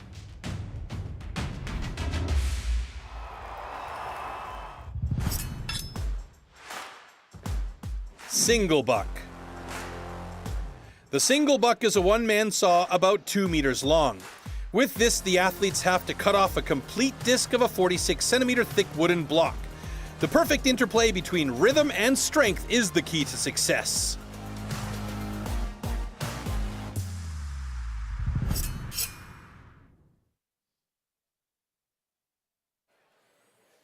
Yes, so this is another leveler in terms of STIHL Timbersports events. Big points to play for, as always. This is the single book. 4 heats now, as we've seen. We've unfortunately lost 3 athletes out of our league table. And heat 1 will see Graham Turner up against Scott Folkes on the stand. Each of them playing for their best individual times. Yeah, this is going to be the tell-all, this second round here with the single buck and the springboard. We have to get 6 athletes through this round into the hot saw, and the hot saw really is the make or break discipline. First heat up, though, Graham Turner going up against Scott Folkes, and these guys will be playing the misery whip, and hopefully it will not be playing sad music for either of them. We're looking for good times there. You see the world record is 11.58. Now, I will point out that the world record with, I just have to double check my situation here, single buck with no help is held by Pierre Puy-Barré from France as a time of 11:58. We do not have a national record in Britain for the single buck with no help. So today we will crown a national record holder in this discipline. Okay, gentlemen. Athletes, ready! Stand to your timber. 3, 2, 1, go! All right, getting started right away. Scott Folkes looking for those long, flowy moves, but he gets stuck 2 times now on the front push through. And meanwhile, Graham Turner is just rocking and rolling, getting towards the bottom. He's got a bit of a choppier, quicker movement in his saw, but it works for him, and he has a 17.97. That is the new national record that will stand for the moment. Scott Folkes struggling to get through that, and a personal best of 27.12 for him, though, and that is fantastic to see those results coming up. So these are all results that are going to be personal best or national records, depending on how fast they are. And right now, Graham Turner can be proud that he is the current holder of a national record in single buck without any help. Yeah, talking to the athletes, Troy, they said there's no better feeling in timber sports when you get the groove, you get that flow, and you're going right through the wood in the single buck particularly. It is such a difficult tool to maneuver. Small angle changes will make it really, congratulations. really difficult. Both cuts are good. So big congratulations to Graham Turner and Scott Folkes as they'll head off stage, and we'll get our stage set up for the next heat between Joe Groom and Terry Hoff, and we'll take a quick look back at the slow-mo. And here you can see right away, Scott Folkes tries to get that saw moving with long, efficient strokes, but gets stuck twice. And that is such a bear to restart when you get stuck there, and it's so difficult. And on the other stand, you can see Graham, he was using quicker, shorter, choppier saw movements, so not as efficient as using the whole saw, but because he kept that saw moving and because it was moving quickly, it was to his advantage, and he got down to the bottom of that block a lot quicker than Scott Folkes did in this case. Fascinating to see it in slow-mo as well, the slight lift of the saw to go back down, and you don't really see that in real time. No, you don't, and I mean, those small angles, and right there, that could have been a really damaging problem for Graham if he had peeled that cookie off and left a little tab, or as they call it, a tongue at the bottom of that thing. He would need to go back and recut that off, and with that long, really ungainly saw, it's difficult to do. All right, next heat coming up. Yeah, big moments for both these athletes in this single buck. Terry Hoff looking to claw back some points, climb back up that leaderboard to improve on his best ever 5th place finish, which was last year. Joe, his first pro competition was with us in 2021 over in Telford. He has switched his cap to the backwards, to the back of his head. More he is ready to go. He's looking focused. There you see the Hoff doing a couple of practice strokes with the saw upside down so that there's no chance that he'll get dinged for making that initial slot cut deeper than it should be. All right, here we go. Okay, gentlemen. Athletes, ready. Stand to your timber. 3, 2, 1, go! So it's all about technique now, Troy. Hips, stance, the full caboodle. Yeah, you want to make sure you get that saw moving and keep it moving. It's almost like a dance with the saw, because the minute that thing stops, it's really difficult to get it started again. Terry Hoff looking really good, using the entire length of that saw. Joe Groom had a bit of trouble off the hop, but he's got the flow going now. You can see the angle is a lot steeper by Joe Groom as well. And there's Terry Hoff with a personal best 25.33, and Joe Groom with a 28.20 personal best, and Graham Turner still holding on to the national record. And I should point out too that this is single buck without assistance. So often you'll see the single bucker up there with another person on stage with a wedge and sprays that saw, with a lube to make sure that it doesn't bind to the wood so easily. So here, without assistance, there's nobody to do that. So there's a higher risk that the saw will bind on the wood on the way through. So you have to be really clear on all your angles. Both cuts are good. Without that assistance as well, Troy, does that dictate a slightly different approach to the angle that you're going to go in on, or not? Not much, no. I mean, it's all personal preference here, and as you saw from that first heat with Graham Turner, he was very quick and choppy with his cuts. Imagine if a man with his power had a wider stance and just used a longer, flowier move, he would be through there in no time flat. You can see there, Joe gets a big bend in that saw, and that is a huge problem, because then it's like it pushes you back, and then you got to fight to get it started again. Terry Hoff, with his experience though, just really excellent, using the entire length of that saw, cutting basically from tip to knuckles. And then finally Joe gets into the flow with it, and he starts using the entire length of the saw and using his power and his height to his advantage, and does a great job. At the end of his run, it was just a little bit chunky at the beginning. I'd liken that bend in the saw from Joe to running a 100-meter sprint and getting a slight tweak in your hamstring halfway down the line. Or you have to run it in sand and the other guys don't. All right, we're into heat 3 now of the single buck. Please welcome our athletes, George Spencer and Tom Redmond.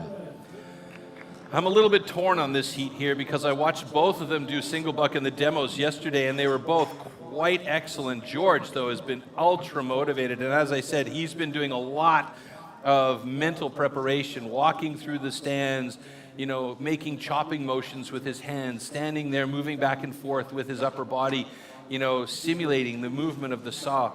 What you'll also notice here is he's got a very, very thin cookie in the preparation. That's going to be an advantage for him in that it won't bind so easily, but if he gets to the bottom of that cookie and twists the saw even lightly, there's a very high possibility it could break off. So it's risk-reward here for George in this case. Okay, gentlemen. Athletes, ready. Stand to your timber. 3, 2, 1, go!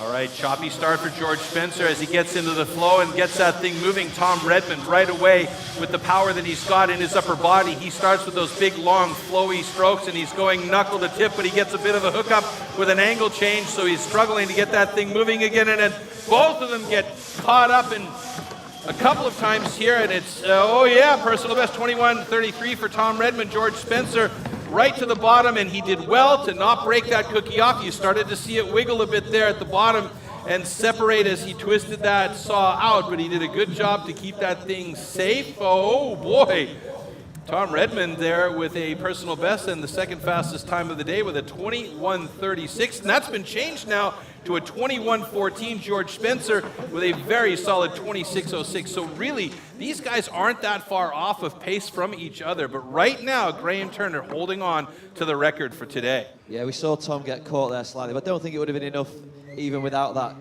catchment, to have caught up with Graham. Okay, congratulations. Both cuts are good. All right, so the personal bests are dropping like flies here, but as I said, this is the first time that the British nationals are having the single buck without assistance, so they're going to be personal best for everybody no matter what time. So, you know, 8 minutes in, personal best. But, but you can see how thin that cookie is. Watch here as George gets down to the bottom. Okay, well, maybe not. Tom with a bit of a thicker cookie, so that was a bit of a bind for him right there as he changed the angle of the saw. And then at the bottom, he just started to really move it quickly. and he got through there in a good time. So Tom Redmond in second place in single buck at the moment. Oh, final heat now, heat 4. As you've seen, we've lost 3 athletes, so we're down to the final 8. These are the 2 in the final heats of the single buck. It's Glenn Pendleton and Johnny Lewis. Johnny used to own his own Portaloo business pre-pandemic, but he's now a machine operator on overhead lines. He's from Knighton in Wales, as is Glenn. Proud Welshman, both of them. Glenn's been chopping since he was 15 years old.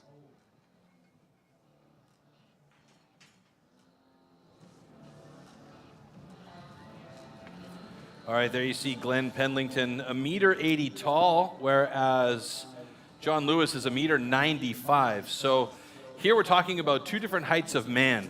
Yeah. So John can step well back from that block and really have a lot of power drawing through that, whereas Glenn will have to utilize as much of his skill in this system as he possibly can. Should be a good battle between these 2. Here we go. 3, 2, 1, go! So John Lewis, you see him starting off with a couple of quick strides to get that thing going, but Glenn Pendleton, wow, look at that boy go! He's got that axe or that saw moving quickly. This is going to be a close heat between these 2 men. Glenn Pendleton getting close to the bottom. Oh, there you go. We got the new national record just dropped with 17.31 for Glenn Pendleton, and John Lewis with a 21.20. And I'll tell you right away, you know, you're looking at the tall man versus, I'm not going to call him the shorter man, but the 2 different styles were completely different, and it made an absolute difference for Glenn there with a great time, and he holds a new national record for single buck without assistance. Well done for Glenn. Okay, congratulations. Both cuts are good. And look at the both of them breathing heavy after that. You know, that is quite the amount of work to get that saw moving and keep that flow going. I know Glenn is an absolute all-round athlete. He's a keen rugby player. You've got everything moving there, Troy. Yeah, I mean, we'll take a look back at the slow-mo here, but you can see there's a great view of it. Both of the guys are using the entire length of the saw, but Glenn just had a little bit more frequency in his strokes, a little bend there, but it didn't seem to bother him too much as he managed to get it going again. And John Lewis in the background started to tire towards the bottom of it, and his strokes became a little bit shorter. There you see, not using the entire length of the saw, but still a very respectable time for John Lewis, and sitting in 3rd place in the single buck standings at the moment.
Welcome back to Malvern, Great Britain for our 2022 STIHL Timbersports Great British Pro Championships. I'm joined now by one of our elite athletes, Glenn Penlington, who we've just seen go in the single. But Glenn, firstly about that particular discipline, I saw a little wobble partway through, but you maintained control. There was a fist pump at the end. Talk us through your discipline there. Yeah, I had a little hang up halfway through. I was a bit disappointed with that, but I managed to get myself back together. I'm pretty happy to get the national record in that. You know, it's probably one of the events people used to write me off on. It's only where I used to lose all my points, so to get the win there and get the full points, I'm really happy with that. Now, you've got your favourite event coming up right next, the Springboard. You are our national Great British record holder with a time of 1.03. Will that be in your mind to beat that, or just go up there, go through the motions, get the big points on the board?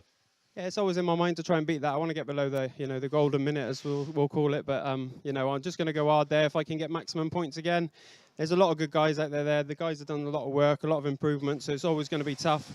So I'll give it my all for sure. Now, you won't appreciate this, and I'm going to pile more pressure on you, but the pressure is on for you this year. You were second last year. The door is seemingly open for you to take the crown as our top athlete in timber sports. Have you got eyes on Sweden? Have you just got eyes on today? Just got eyes on today for now. It's obviously it's a shame not to have Elgan here. You always want to beat the guy who won it last year, but hopefully he'll be back again next year. But for today, it's a focus on that. Try and get that top step on the podium. We've been trying for a few years now, so it'd be good to get it today. Glenn, thanks so much for talking to us. Wish you all the best for the remainder of the championships, and all the best and fingers crossed for the rest of the championship. That's Glenn Penlington, ladies and gentlemen. He's going to carry on now in the Springboard. That is our next discipline as we continue with the Great British Championships of 2022. All right, well, we mentioned this a lot. This is the original extreme sport, and it all started with a $50 bet back in the day. So let's take a little look at the history of timber sports, the original extreme sport. Expert woodsman who can cut down a tree more easily than most people can chop one up. When it really comes to tackling large lumps, you can't beat the men of the forestry companies. An axeman's gathering. This is Thomas losing the most that gets it.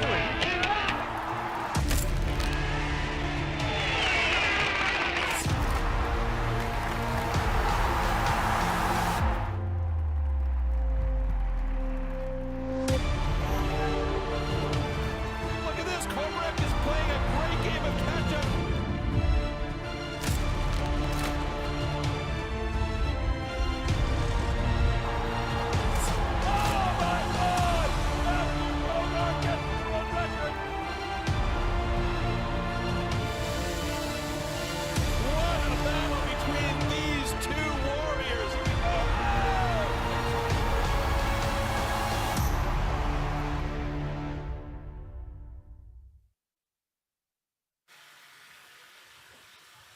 Yeah, welcome back, everyone. It's great to be here in Malvern. We're having a great time despite the lovely British summertime conditions. Now, we've seen some great disciplines so far. We are 4 disciplines through out of the 6.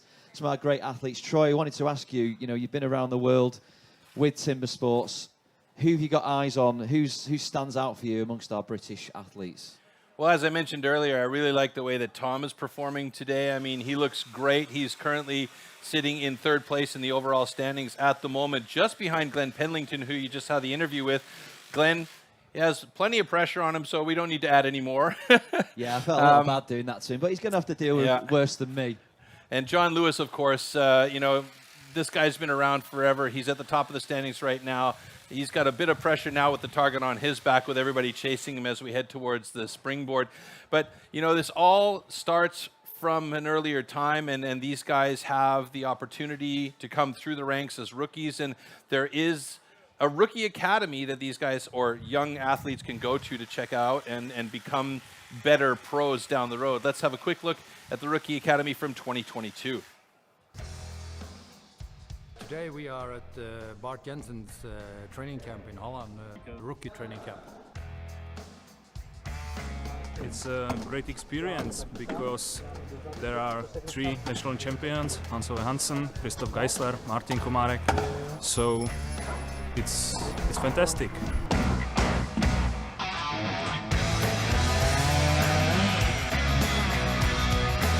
I feel better prepared. It's nice to have 3 champions who he has for the training. He's think the best way to grow up and to do stronger and better.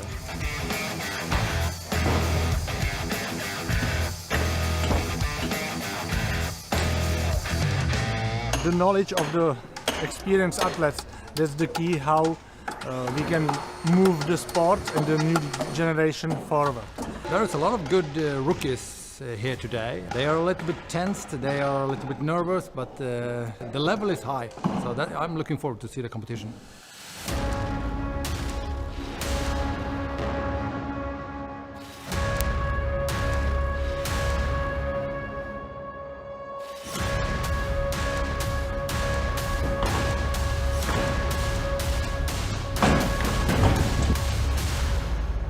I hope when the athletes go home tomorrow night, they are excited for the next competition.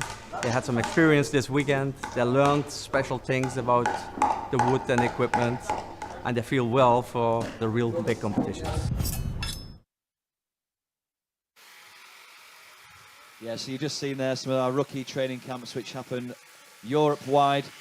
If in this country particularly or anywhere else in Europe you want to take part and just try out timber sports, simply go to the STIHL website and look for more information. Now, here back in Malvern, we've just seen the culmination of the single book event on our stage. And let's take a look at how the points have been distributed. So we just had an interview with Glenn Penlington. He took the full fat 16 points and posting a new national record with no assistance to add there. With a time of 17.13. Graham Turner, great points for him, 14 points. He takes second place. Johnny Lewis, Tom Redmond, Terry Huff, they take third, fourth and fifth respectively in the single book. And further down the rankings, 6 points go to George Spencer, 4 points go to Scott Folkes as he makes a return to timber sports after a couple of years out, and Joe Groom taking 2. Let's see how that affects things overall now. Yes, so Glenn has been pushed down to second place with 46 points, and Johnny Lewis 47 point. 1 point in it now between Johnny and Glenn. But don't discount Tom Redmond, 38 points still in there with a puncher's chance, and Terry Hoff and George Spencer again 31 points. It's all to play for, Troy. Yeah, it's wide open at this point. There's still a chance going through the Springboard, which is our next discipline coming up, as well as the hot saw, but you have to be in the top 6 to make it to the hot saw. Let's take a look at the tool and discipline here for Springboard.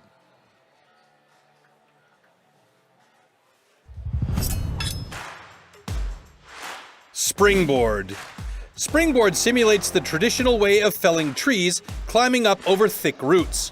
First, notches known as pockets are chopped into the log. 2 springboards are then anchored into these pockets. The athlete then climbs up to chop through a 27-centimeter thick block of wood in the fastest time possible.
Okay, folks, we are moving on through with our next discipline, the springboard. This demands precise technique, strength, and fine-tuned balance. And our competitors, and Troy will talk us through in a little bit more detail. They've got to set 2 springboard steps into the simulated tree and chop that top block off. Now, Heat 1 will be Graham Turner and Scott Folkes. Heat 2, Joe Groom and Terry Hoff. They need the big points in this one. And then it's George Spencer, Tom Redmond, and Glenn Penlington, who is our British national record holder in this event. He is the hot favourite going in Heat 4 against our leader today so far by 1 mere point, Johnny Lewis. Oh, it's so close between these two guys right now. And, you know, Johnny Lewis is a big man. You would expect him to not do too well in a board discipline like this where they have to stand on a board. But we watched him do some of the springboard yesterday, and he is spry. So Glenn Penlington holding the national record for Britain.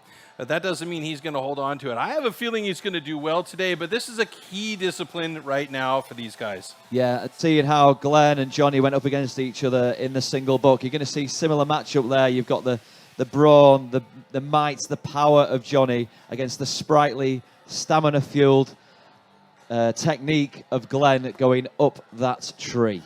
Yeah, I mean, we could have a surprise here as well. You never know. I mean, anything can happen. You could have a DQ for whatever reason going over time.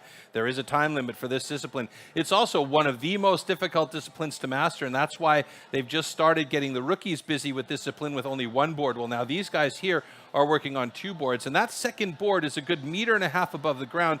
So you have to imagine a guy that's 1.95 meters tall is almost 3 meters up with that axe, and that is a sharp tool. That's a sharp instrument that's in their hand, and they're that high up. You have to be confident in that second board. You have to be confident in your skills and your ability to be able to get through that top block from both sides, not just one side on that top board. So it's going to be a really interesting thing, and there's so many nuances that happen in the springboard. You just have to really keep a close eye on what's going on stage. Yeah, and of course, Troy, they've also got the great British crowd to contend with here yes. today. The weather, the elements, and of course, they have the time constraints to contend with.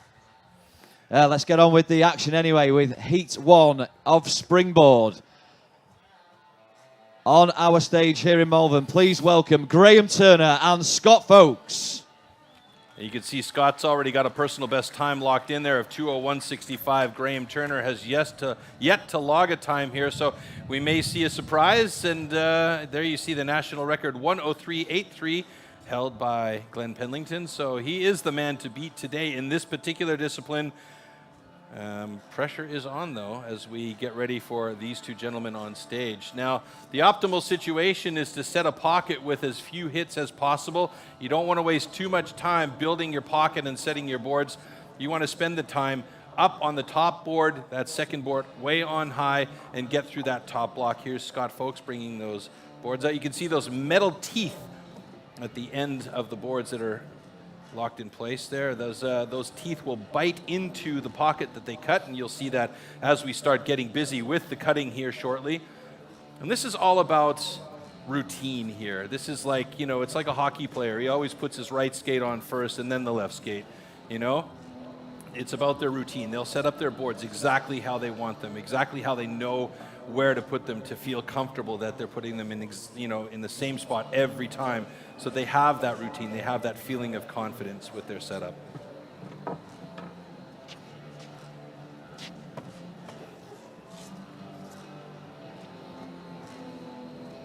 Yeah, again, much like many of our disciplines here with STIHL Timbersports, this is a real leveler. Big points up for grabs. The whole dynamic, the whole landscape of that leaderboard can change with 1 false move in this event. Plus, you've got the time constraints of 2 minutes 30. 2 minutes 30, yes, I believe so. Yeah, and there's not many of our athletes that cite this as being their favoured event. I know Bill, who's sadly dropped out of the reckoning, he really prefers this event, as does Glenn. And it's one where we could see Terry Hoff get some big points back on the board. He really enjoys this event. Okay, gentlemen. It is a bit Marmite. Athletes, ready. Stand to your timber. Yeah, you either love it or you hate it. Here we go. 3, 2, 1, go! So here you see setting that pocket up, Scott Folks right now trying to get a quick pocket. Graham Turner also working on getting a quick pocket. The guys are already 6-7 hits in. Graham questioning his positioning of the pocket. Scott Folks still working on his first pocket. And now both of them seem to be pretty satisfied as Scott gets up onto his board first. That's not a bad board for Scott. Graham Turner not liking his pocket as he'll go back there and start to reset that. And this is a lot about experience, knowing what pocket looks good, feels good, and making sure you can clean it out with your hands quickly and get up on the board. Now you see Graham is on his board, but it is sagging drastically. He's not going to worry about that right now as he wants to get that second board in place and try and catch up with Scott. Scott, his second board doesn't feel right to him. He wants to reset that pocket. Graham's sagging board is not looking real healthy as he's walked up right to the front of the board, but now he's going to set his second board, and that one looks good and solid. So he gets up onto that second board now, and he'll put his back foot out as far as possible to utilize that power coming through his upper body and his core muscles and really try and put good drivers into the top block. Scott Folks is up there, but his board looks a little bit saggy, so that's going to take away a little bit of the confidence and the feeling up on that top board as he tries to clear away some of that slough. Oh, excuse me, that's Graham clearing away some of the slough there. Big slabs coming out, though, as he's looking like he's feeling okay on that board. Great position on Graham's board as well. You can see it's more or less parallel with the ground, so he's got a solid footing on there. This is a discipline, Troy, where I feel like the viewing public as well really appreciate the skill, the technique, everything that goes into timber sports. There's so much going on here. It's so dangerous because they're up so high with those axes in hand. If that board gives way and falls down, there could be major consequences. And that's why I say you have to be really confident in your pocket positioning. And that's why these guys took more time to get their pocket set. Now we're just passing the 2-minute mark, so they have 30 seconds time. And a big skip right there by Graham. He's trying to get that awkward angle on the backside of the block. He looks close. Should be able to do it. And this will be the first time that we'll score for Graham if he can get it done within this time frame here. Scott Folks struggling a little bit as he's still working on the first side. And one more driver should do it. Oh, he's got it stuck, and it's really going to be a problem as Graham Turner gets it done. They stopped the clock at 2:23:10, but I think that they're going to readjust that as Graham Turner's got a time locked in. Yep, there you go, 2:24:55, a personal best for Graham Turner. And that is a timeout for Scott Folks, who just burned a bit too much energy trying to get that pocket set and up on top. So that's going to be a DQ for him, which is unfortunate. Yeah, really unfortunate for Scott. He's come back to the timber sports fold after a couple of years out, so just finding his feet, so to speak, back on that springboard. Tough place to find his feet because he's been really performing well throughout the day today. But unfortunately, the springboard wasn't for him. Unfortunately, we have a disqualification. We've run out of time. However, this cut is good. Yes, we know that Graham is visibly delighted with that. We saw him do it in the demonstrations, but to get through and complete in style there, well done to Graham. He was 10th in our Pro Championships last year, so he's looking to build on that. He certainly will as he's into the mix for the final reckoning. Yeah, he's done a great job here. That, like I said, it's a very, very difficult discipline to master. And for a lot of the pros that are in that pro division now and have been for a few years, they've had to master it over time with more or less on-the-job training. It's not like with the rookies now where they get taught and they only start with a single board. They've had to become good at it with 2 boards in that block. So it's a little bit harder for these guys now. But a great job by Graham Turner to get that first score down. A 2:24:55. I mean, he came close to being a DQ here. I mean, there's so many satisfying moments as a timber sport athlete when you get things right, and we know from the single book saw, you find a groove and make strides with that. You're cooking on gas, but with the springboard, when you get up there, that final block chop, that's a sweet moment. And I think you know it immediately when you get on that second board and you know you've got a solid stance, you feel good up there and you think, okay, I can put my back foot out far on the end of the board and really push off that back leg to drive those drivers into the block. So here we go. Yeah, let's move on now with Heat 2. Joe Groom and Terry Hoff.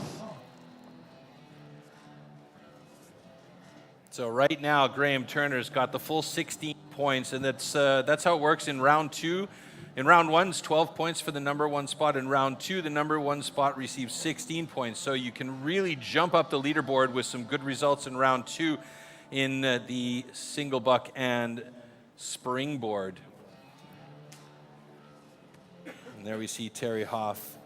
High concentration by him. I watched him do this the other day. He's very solid in this. Okay, discipline. gentlemen. His pockets are particularly very Athlete, quick. Here we go. ready. Stand to your timber. 3, 2, 1, go! There's Joe Groom getting his first pocket set. You got to be really targeting well here, really accurate with your hits. And that is a beautiful pocket right there by Terry Hoff as he gets his first board in place. And that's a fantastic board. Slight angle gives him that option to really work that second pocket and not have to worry about what's happening on that lower board as he gets that second pocket set. One more driver should do it for Terry. Joe Groom twisting out some of those extra pieces of lumber that are stuck in, and Terry Hoff at the 36-second mark is up on his second board and will start working on the top. Look at the slight angle on that board. It's not exactly parallel to the ground. It's got a little bit of an up angle, so when it does dig in and that tooth takes hold, he should have a very good position on board. Joe Groom also, that's a very nice board by Joe. Doesn't look like there's too much sag there. So here's the advantage for Joe. He's got power. He can really put those drivers into that top block. The thing here is, though, that Terry Hoff has the advantage of being up on the board about 7 strokes ahead of Joe. So that's going to be a problem for Joe. But, you know, the power is there. He's just got to try and dig through that first side as deep as he possibly can so that he can get working on that awkward backside angle. Meanwhile, Terry Hoff is very deep in his first board as we pass the 124-second mark. And he's working on the backside now, so these guys should both be through in a good time. You can see that really crazy backhand angle there. Terry said this is one of his favourite events in timber sports as well, so he is doing particularly well here with the time approaching the 2-minute mark. And Joe... Oh, wow, Joe Groom just hammered it away with a personal best in 144.22, and Terry Hoff has done it as well in a 151.84. Both of them well under the 2-minute mark, so great job by both of these guys. And Joe Groom, with the time to beat so far, moves into the top of the Springboard leaderboard. Springboard leaderboard. There's a lot of boards in this board.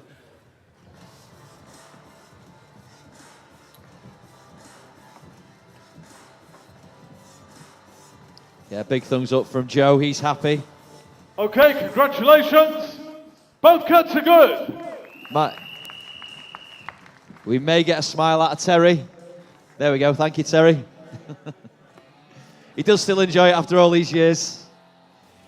Keeps going back for more pain and punishment, but he is one of our top athletes, Terry, from Nethin in Wales.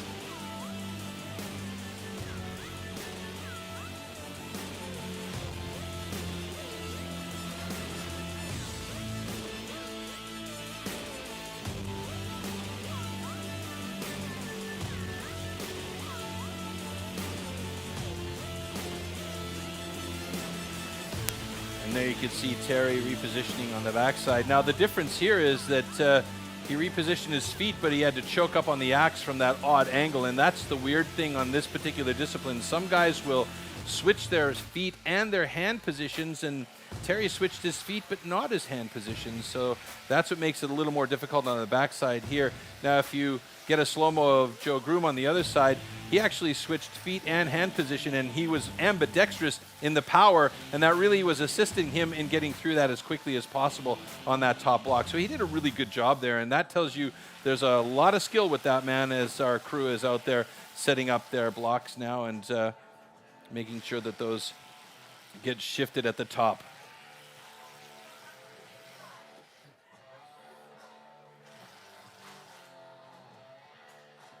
Hi, welcome back here to our stage at Malvern for the British Pro Championships. We are getting the stage set for the continuation of the Springboard event. Now, Troy, it's waste not, want not. Every single scrap of wood, we reuse it.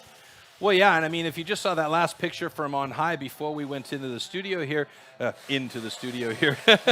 but you saw there was tons of wood chip and sawdust all over the deck there, and all of that gets collected and swept into a large bin. That bin gets transported back to a treatment facility where it either gets used in wood chips for playgrounds or it's turned into wood pellets for furnaces and home warming and heating. So it is recycled and reused, and as we know that the trees are sustainably grown and harvested as well. Yeah, let's have a look at that process from start to finish. We as STIHL TimberSports pride ourselves that all wood is sustainably grown, harvested and recycled to minimise the overall amount of wood processed. Firstly, this popular wood is grown on certified plantations. Secondly, the white pine for our sawing disciplines is only sourced from certified forest management.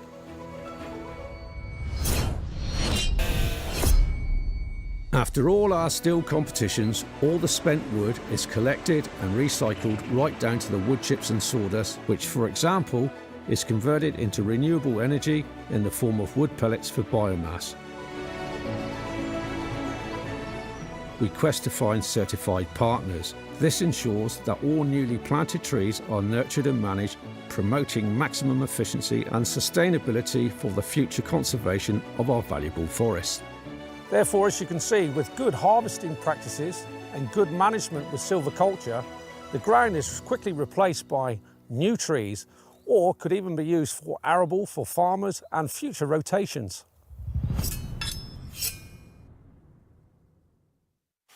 Now, we are active and live across all social media platforms, and if you are watching us today, you want to share your memories, share your thoughts, share your comments, do add the hashtags in. I've got to be careful how I pronounce this. Kiss my axe.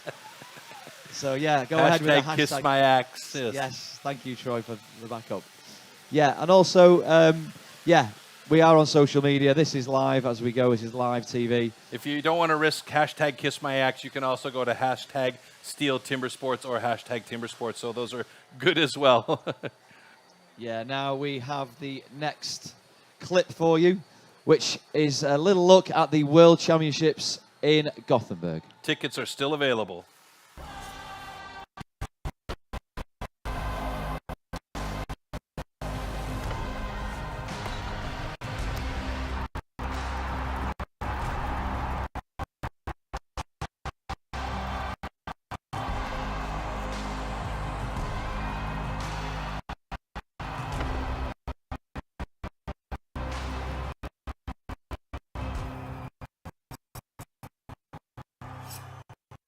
Yeah, we do have a World Championships happening in Gothenburg, I assure you. Slight technical difficulties there, but yeah, that's on the horizon, Troy, and that is the ultimate prize for our top athlete on today's stage, isn't it? That is. So the top athlete today will have an invite to the individual World Championships in Gothenburg that's happening in October. In the meantime, between now and then, there are still quite a few national championships, but today we're talking about the British National Championships in STIHL TimberSports, and we're still fairly close to getting there, but we got a couple more heats to go still in Springboard, and then the make or break discipline as we know it is the hot saw. Yeah, this is the business end, and it's all to play for. Now, we did make history here yesterday in Malvern with our first ever, we are so proud and delighted to tell you that first ever British Female Championships was on this stage behind me, and we had a new women's champion in Zoe Penlington, so we're extremely proud, delighted to have brought that to the British stage. The stock saw, sorry, the hot saw, in fact, is our final event here for the men's Pro Championship, and that is going to decide who is going to be crowned our champion today. And it's tight at the top. Very.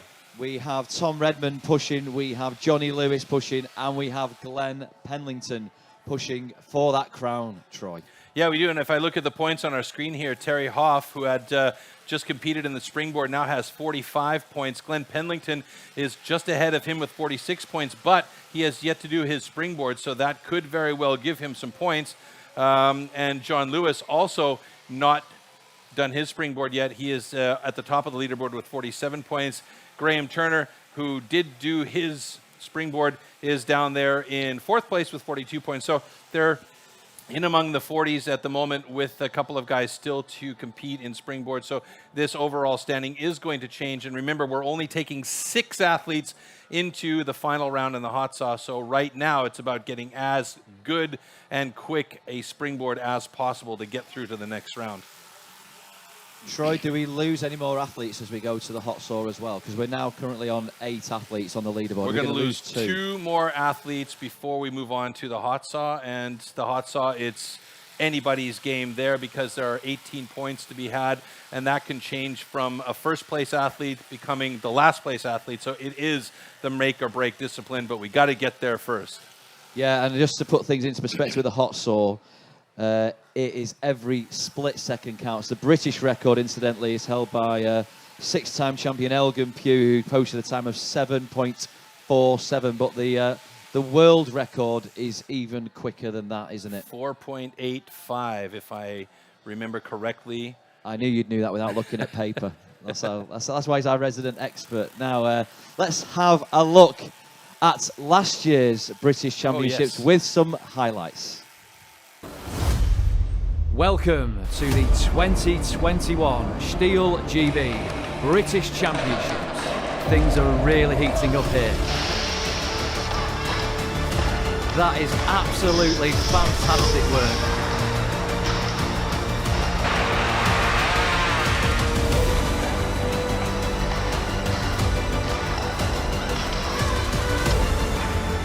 Seriously impressive performance right there. He will be pleased with that.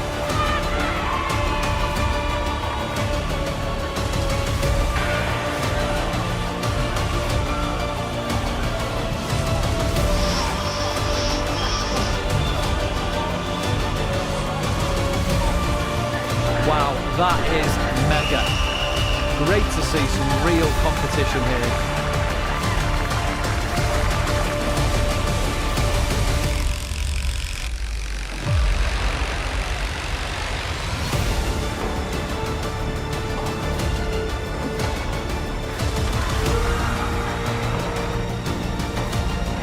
What a competition. What a bunch of athletes.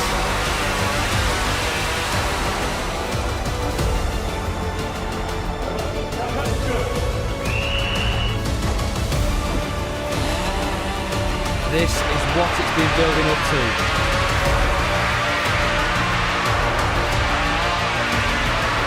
Sensational scenes here.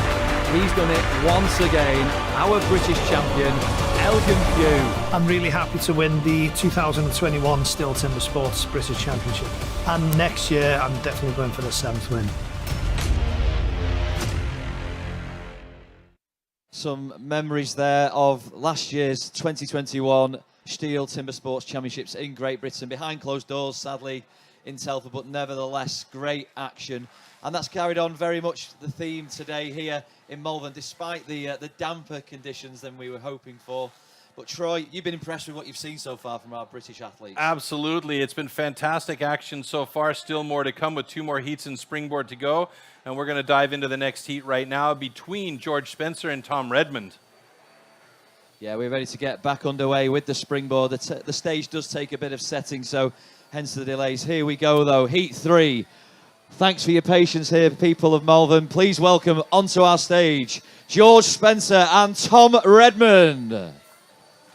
George Spencer doesn't have a time locked in yet, so this will be his chance to get a personal best locked in there. Tom Redmond, meanwhile, does have a personal best that's just over the 1 minute mark, so he could be a guy that's going to really challenge for the top spot in the Springboard today. There's lots of setups going on stage at the moment, making sure that all of the bits and bobs are correctly lined up for each of our athletes to come out and feel comfortable. Like I said, it's all about habit and routine for these guys as Tom comes out on stage now.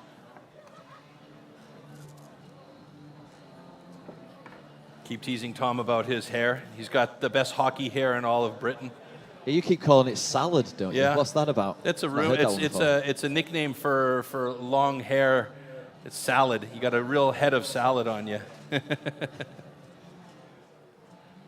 mean, it does look like there could be all sorts in it. Not that we're commentating on people's hairstyles now. This, you know, this is taking a new turn for me at STIHL Timbersports. But, my card's marked anyway now from Tom, so I'll have to get him a beer later. But only after the competition's done. Of course. There we go. George setting everything up. I'm really curious to see how he does here today, because what we saw from him in the Springboard earlier in the demos was quite impressive. So hopefully we'll have an impressive run from him today. He's very, very, very motivated. He's all steel and will here. So let's see how he does against Tom. Yeah, not forgetting it's George's debut in the Pro Championships here at Timbersports, and it's only Tom's second ever outing, and he came third. Okay, gentlemen, athletes ready. Stand to your timber. 3, 2, 1, go! All right, here we go. Tom and George getting into it right away with some nice, accurate blows.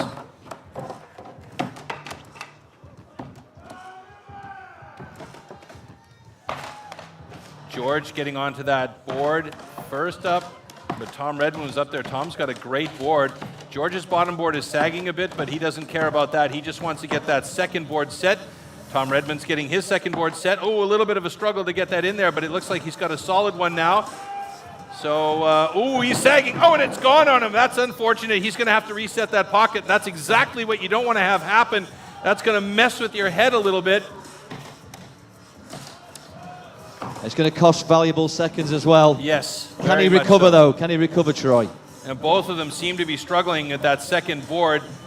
Tom has to jump all the way down, replace that board along the tree line here so he can get back up. Meanwhile, George trying to get that second pocket comfortable for himself. And now we're passing the 1 minute mark here, so this is going to be a problem now. Tom's got his board in. That looks like a good board, but he's not feeling 100% confident. You can see how far forward he is on the board and not able to put in as much power as he would like, and it's starting to sag. George got his second board in now, and he'll start working on the top. George's board looks stable. He's got to feel good about it, though. It looks like he's okay with the first couple of drivers into that top block. It's a precarious position now for Tom. All eyes as well on the time. They've got about a minute to go before the clock ticks down and the time has elapsed. And we don't want any DQs, Troy. Now you can see on Tom's on the right-hand side there, that board is starting to sag, so he's stepped quite far forward on the board. That means he doesn't have the chance to give it the power that he would like to, and it looks like he's stepping down. He's going to redo the board again, and that's just going to kill his time even more. He's sweeping out some of the junk that's in there. Meanwhile, George is still trying to get through there, but this is a real problem for both of these guys, as it looks like Tom is going to try and recut, or is he going to give up the ghost here? Well, he realizes there's no chance for him at this point. That is unfortunate, because we know Tom can cut better than that. So for Come on now, it's George. about getting through that thing in the next 4 seconds. This is on a knife edge. This is... Oh, it's going to be so close. Oh, no! He was so close. That is just unfortunate. Oh, man. That is a tough one for both of those guys.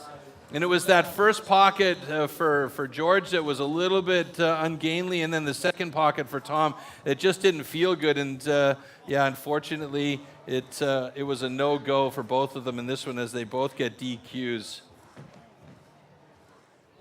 Yeah, really unfortunate there for both of our athletes who had such promise going into that one. We had high hopes for them both, but they've still done themselves proud there massively. Okay, unfortunately, both competitors are disqualified.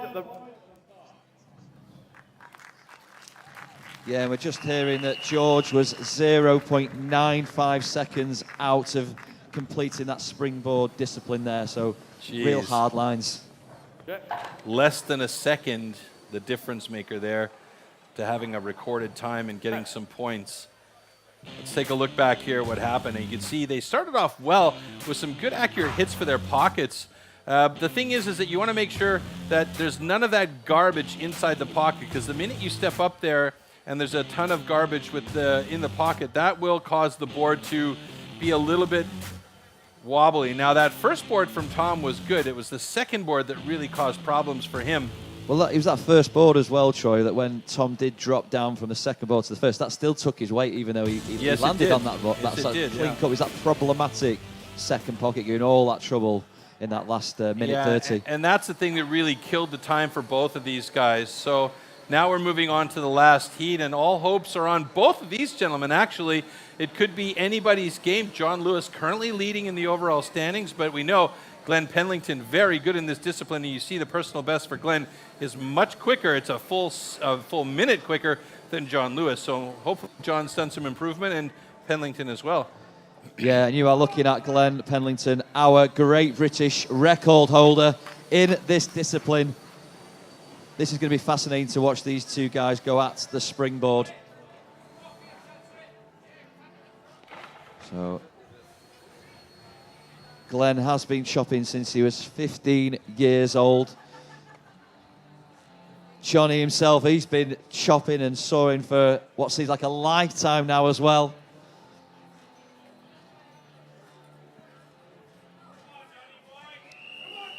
Both of these proud Welshmen. Okay, gentlemen. The axe is their Athletes, specialism. ready. Stand to your timber. 3, 2, 1, go! All right, here we go. This is the final heat in the last discipline before we eliminate 2 athletes and move on to the hot saw.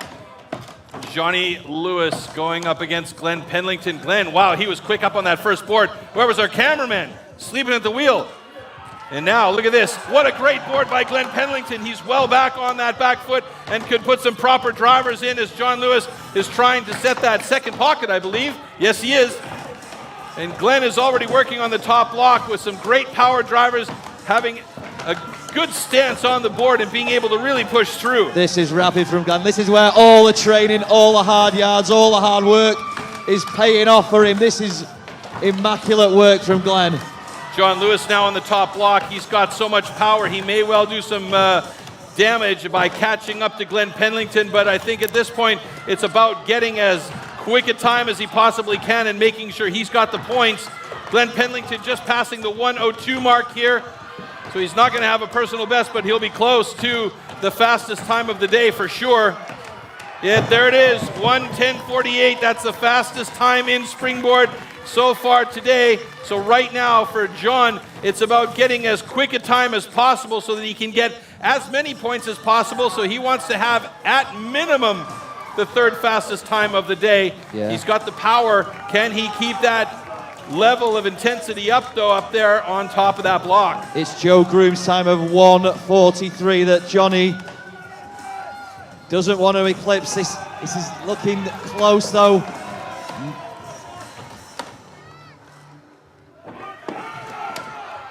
John Lewis getting plenty of encouragement from the crowd here.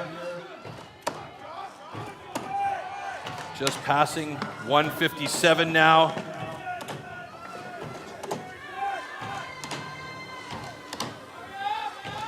He's certainly got the power. He's got to keep that breathing going. Yeah, he's got to get on the backside there quickly. He's passing 2:11. Yeah, you can see it's really taking its toll. A big man with a lot of muscle mass, that it's a bit harder, and he's got to switch to the backside fairly quickly here if he doesn't want to get a DQ. It's going to cost him.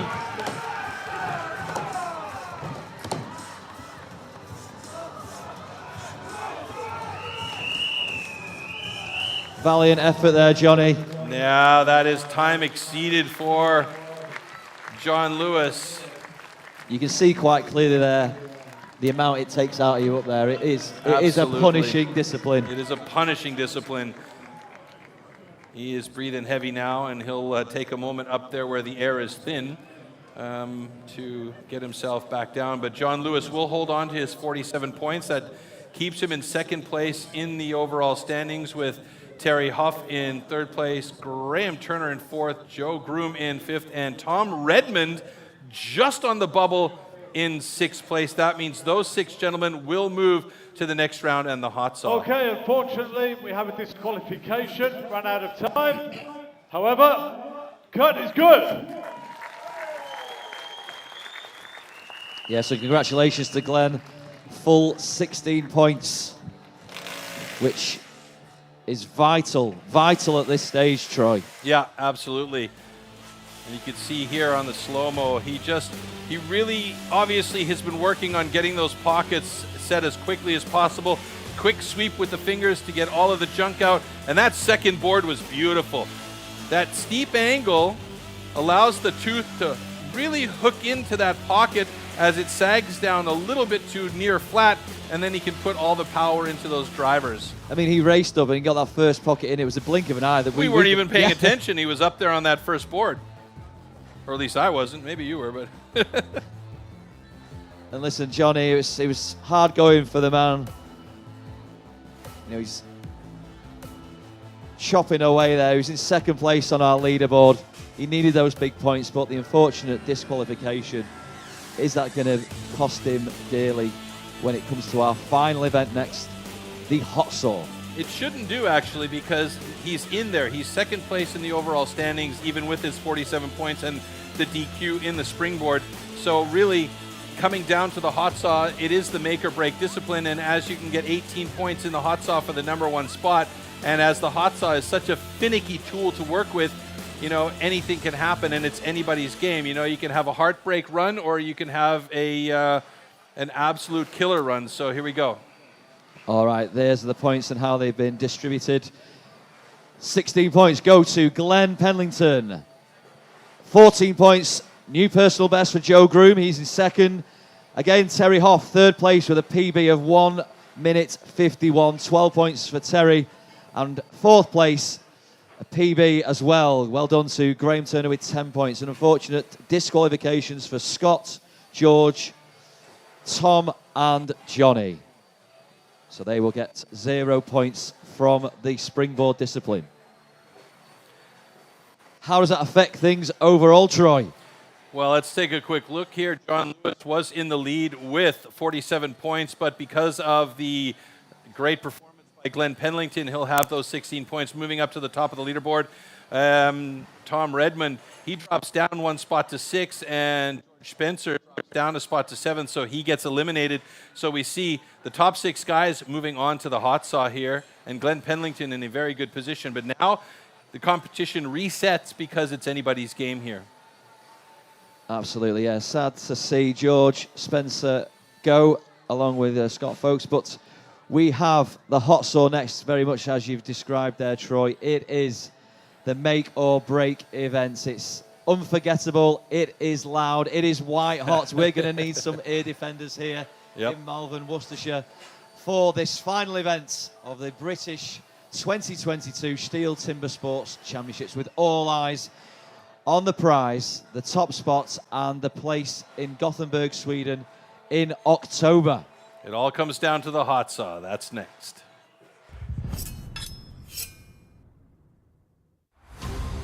This is the one and only discipline where the athletes are alone on stage.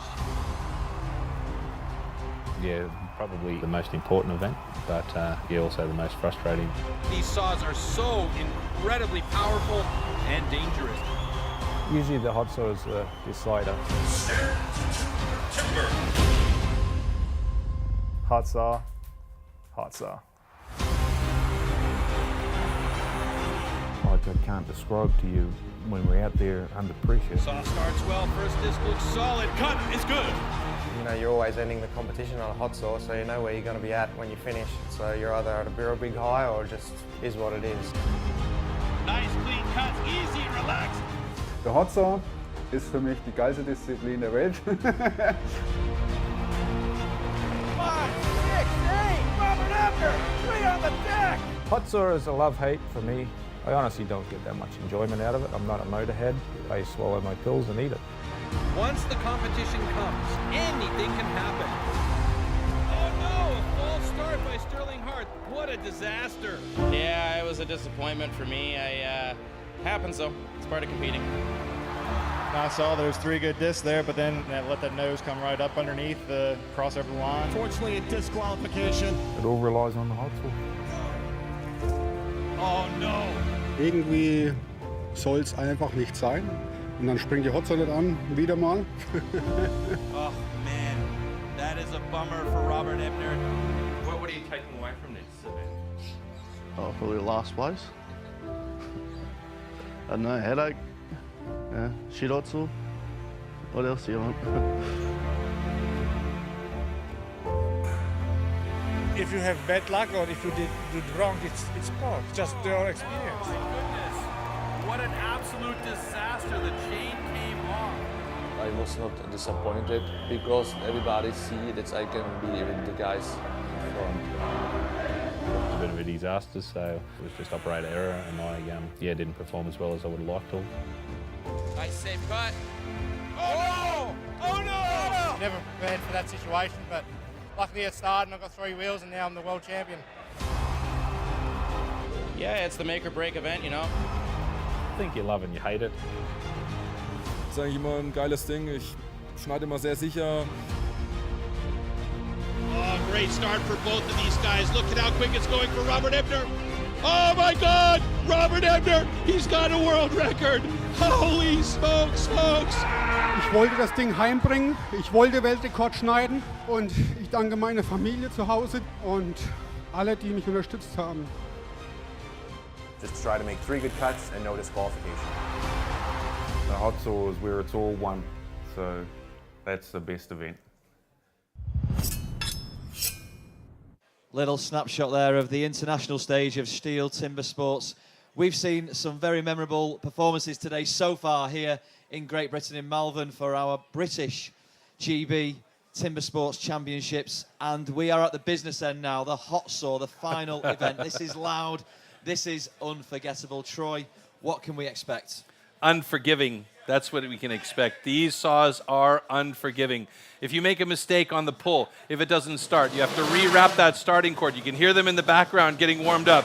These are beasts, and they are very finicky. If they don't like you on a day, they will not perform for you at all. That's why they call this the make or break discipline, because you could have 6 guys come up on stage, but only 1 guy with 3 clean cookies on the deck, and that guy could very well be your winner, coming from dead last to the top spot. So it's anybody's game here.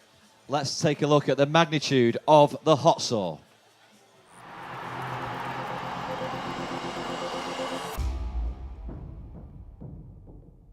These custom, handmade, race-tuned machines are built for maximum power and precision and to cut the wood as fast as possible in a competition. They are built with a 60 to 80 horsepower single-cylinder 2-stroke engine, often taken from a snowmobile or high-powered motorbike. The hot saw can weigh up to 30 kilograms and its chain rotates at over 250 kilometers an hour.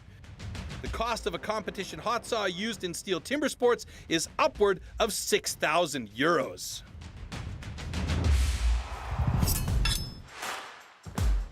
Hot saw. For the hot saw, power saws are called into action and the athletes have a space of 15 centimeters to cut 3 complete discs off a 46 centimeter thick wooden block. Jumping the start or cutting over the line will result in a disqualification.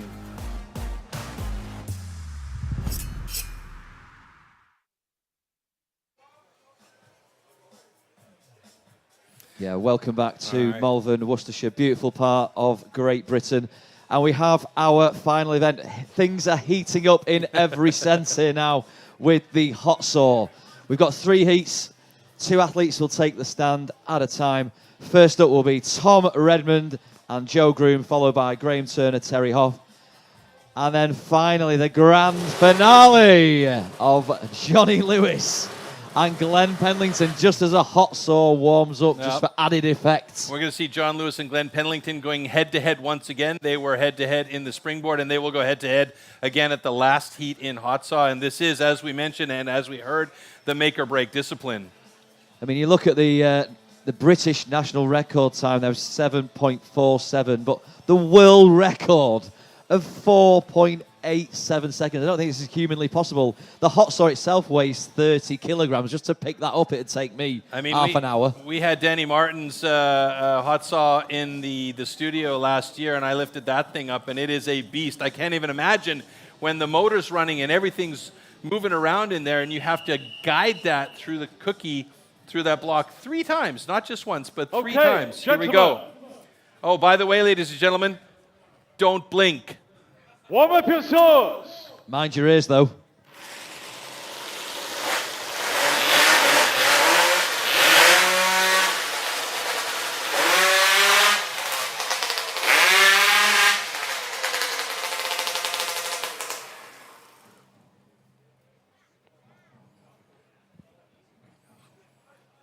All right, so the guys will rewrap that starter cord, and this is the key here.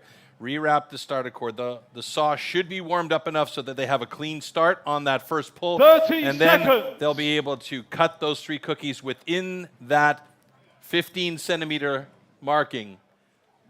If they have a cutout, if the cookie is incomplete, it's a DQ. So they have to be really, really aware of what they're doing with that 30-kilogram heavy saw with that chain running at 250 kilometers an hour. Last minute checks, and here we go. Tom Redmond on the left, Joe Groom on the right. Athletes, Here we ready. Stand to your timber. 3, 2, 1, go!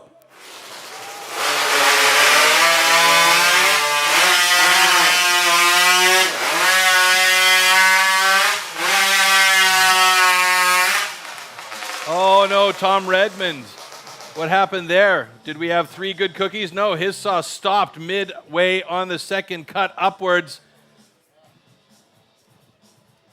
So that means that's going to be no points for him on a DQ. Joe Groom, well, looks like he had 3 cookies on the deck, but Tom's saw cut out halfway up or right. Oh my goodness, look at that, right at the top of the cut.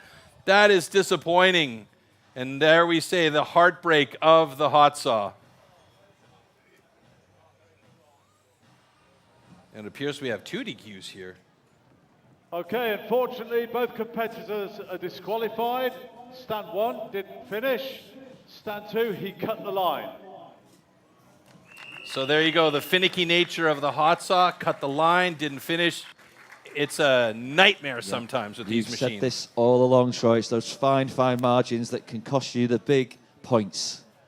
Yeah, and the margins are very, very fine when you're dealing with these pieces of equipment because they are so insanely power. It looked like a great start for both these guys. The first cookies were good, solid on the deck. Here's the upcut left-hand side of your screen from Tom Redmond, and right here, the machine just stops. It almost looks like he looked back as though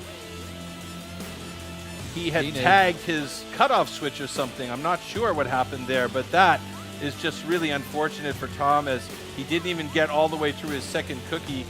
Because he could have been well on his way to a good set of cuts there as we'll get our next guys on stage. And you'll hear the different sounds, the different tonalities of the motors. Depending on the motor that's on there, you're going to have a more high-pitched, whiny kind of sound, whereas the bigger Rotax motors are going to have that really growly, throaty, heavy-duty growl. Some of my announcing and emceeing has been described as high-pitched and whiny, but we'll move on. I'm delighted to be here with you, Troy, in a beautiful part of the country in Great Britain for our British Pro Championships of 2022, and it's Heat 2 now of the hot saw. We have Graham Turner and Terry Hoff. So Terry in line in 3rd place currently, Graham in 4th. They'll be pushing for a podium finish. It's all down to the hot saw. And you can see Dan Jansen out there on stage squaring up those blocks to make sure that the guidelines that they do draw on the blocks are fair and even for everybody. Graham Turner waiting to drag that heavy beast over.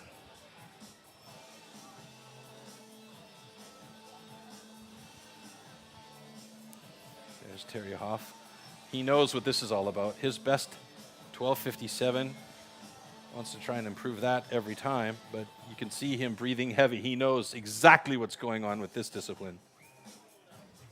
And already Terry, his best ever finish in a British Timber Sports Championship was 5th last year, and he's been here since the very, very start, and he can't finish any lower than that now today, Troy. So early congratulations on a personal level to Terry. Great job. Look at the bar on Graham's saw. It's a wider bar, so it tensions the chain a little bit better than you see perhaps on the other saw that you see at the front of the stage there with a narrower bar. My opinion is, it's not always the right opinion, but my opinion is that you're less likely to have a chain skip off of that kind of a bar than a straight bar. But you're also cutting a lot wider pieces here.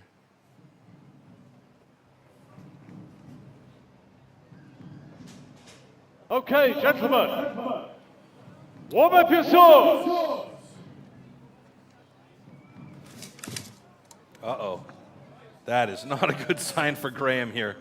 He's got to get that thing started. He's got time to warm up the saw to get it started, but this is an important thing. There you go. Listen to that thing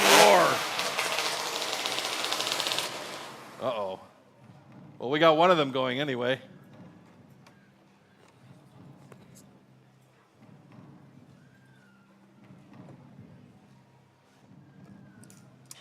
"30 seconds. He seems satisfied.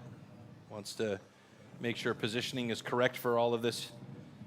And as I said before, don't blink, folks.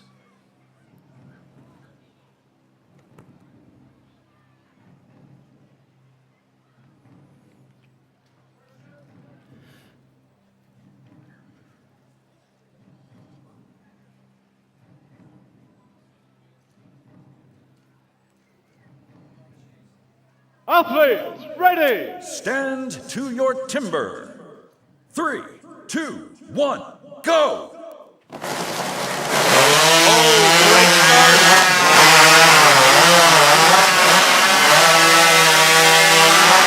Oh, so close!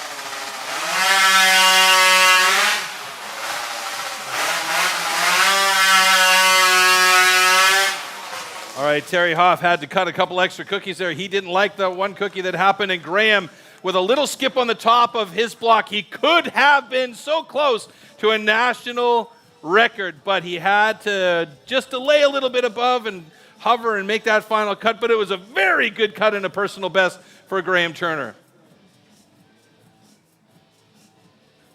Yeah, congrats, Graham, there. He was 10th last year in Telford, so again, big improvements, and a fist pump and a wave and a finger whack of delight from our Scotsman. Well, that's the time to beat at the moment. 9 and change, 9:08 in fact after adjustment by the looks of it. He's happy.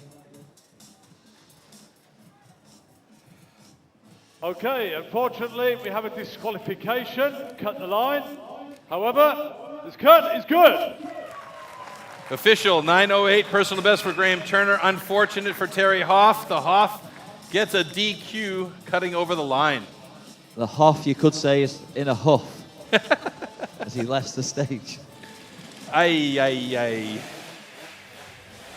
Let's take a look at this again in slow-mo. And we need extra slow-mo because of the speed. This is the very first time the saw didn't start for Graham. And here, let's have a look. This is Terry Hoff's first cut. So this looked actually very good. It was nice and thin. Didn't look like there was a cutout. Here's on the second cut, the up cut. Struggling on the timing a little bit on this one. This one looks like it might have been a bit of a thicker cookie. And then he targeted, was that the line? That was over the, no, that was Graham's second cookie.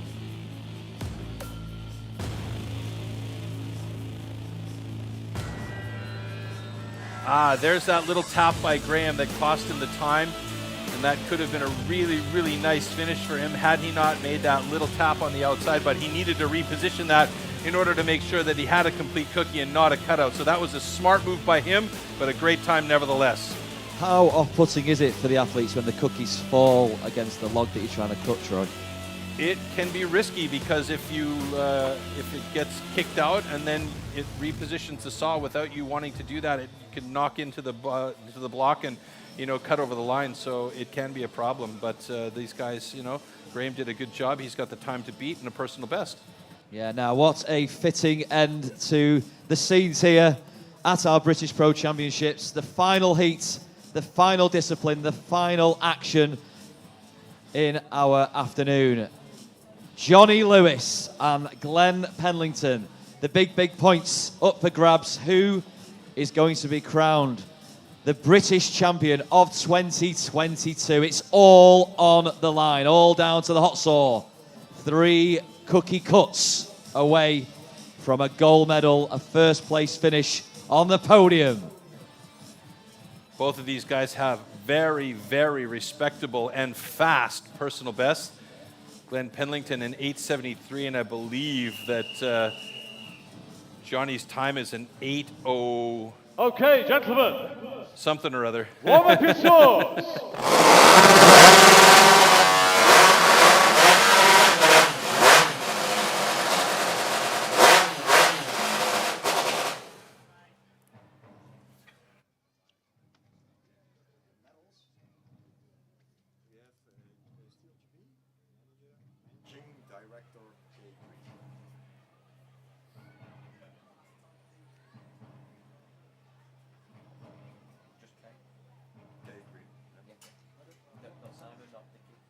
No, 30 seconds.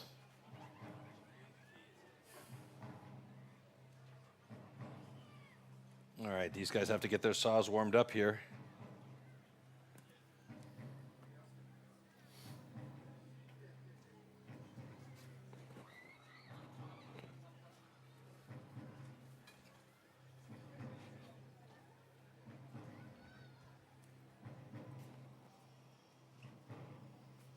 Athletes, ready. Stand to your timber. Here we go. 3, 2, 1, go!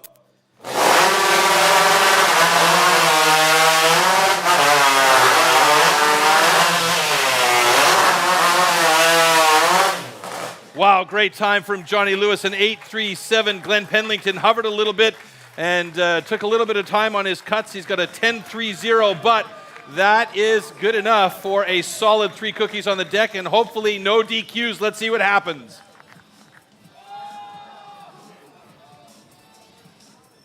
Oh no, we have a flag on the play.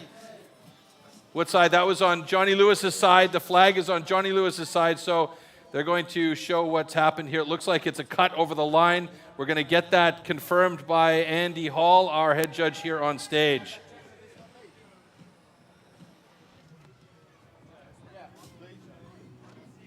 One thing is for sure today, no matter what, we will have a new British champion crowned, a first-time winner for one of our athletes. We're just nervous moments now to see the outcome of this final stock sword discipline. So some discussion going on there with Johnny Lewis and our judging crew, just to make sure that he understands what the decision is and why. Here we go. Unfortunately, we have a disqualification for a cut line. However, this cut is good. That is the moment that Glenn was waiting for. Confirmation. And that moment of pause and reflection, that third cookie cut. Did you see the breath? Did you see the? I've got time. I've got this. He just needed to have 3 good cookies on the deck and not be slow or get a DQ. But this was it was a nail biter. And look at this, we have DQs across the board for the hot saw, except for 2 guys, Graham Turner and Glenn Pendleton. Graham Turner with the fastest time of the day here in hot saw. Glenn with the second fastest time, and you can see that hover right there to make sure he was lined up. He took an eternity up there. You would though, wouldn't you, with the British Championship on the line. The first time ever for Glenn. He wasn't going to risk it. You know, he's been in and around timber sports since he was 15 years old. Yeah, and that means with 77 points, he is the top leaderboard, and that being the last discipline, we'll see him in Gothenburg, Sweden, as the British champion. And there was also the sibling rivalry to contend with his sister Zoe. Right. We've got a Pendleton 1-2. Zoe making history yesterday, being the top British female athlete, our first ever British female winner. But Glenn, this afternoon, with a confirmation, as you can see on the screens, it was Mr. Turner who took the full 18 points in the discipline. That won't concern Glenn one jot, because 15 points for his time of 10.17 is enough to take the championship. Now, There we have it, ladies and gentlemen. The final results from our STIHL TIMBERSPORTS 2022 British Pro Championships. In 6th place with 38 points, Tom Redmond. 5th place, Joe Groom. Great finishes from these guys. Yeah, very much so. Big improvements as well, year on year. Terry Hoff, his best ever finish in 10 years experience as a timber sports athlete. 43 points for Terry. Congratulations to you. 3rd place, Johnny Lewis. Valiant efforts as well in those last 2 disciplines, but not quite enough. That was a 47-point finish. Look at Graham Turner go. Yeah, great job. Like you say, those standings can change in a matter of disciplines, and Graham has propelled himself up to 2nd place, silver medalist, travelled all the way from Scotland. Graham Turner, 58-point finish. Great effort from Graham. But what can we say about our new champ? First time ever, the crown will be placed on his head. The champagne will be fizzing and popping and going everywhere. Well, very, he did very live up shortly. to that favored status, so he's done a great job today to really make sure that he cemented himself as the top athlete here today. And it was a close one with Johnny Lewis. We had some good battles between those two today, and it could have gone either way with the two of them in the hot saw.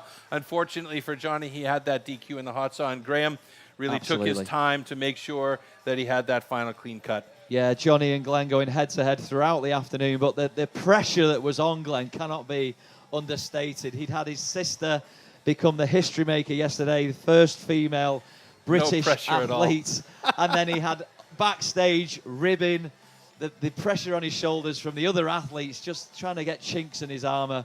But he withstood everything. He withstood my interview as well, just adding an extra dimension to it. But full congratulations to Glenn. I'm delighted to see him crowned our British champion, a new British champion for the first time ever here in Malvern, Worcestershire. And great job by the little guy, Graham, to get into 2nd place. Yeah, I don't think anyone described Graham as little, I'll put it that way.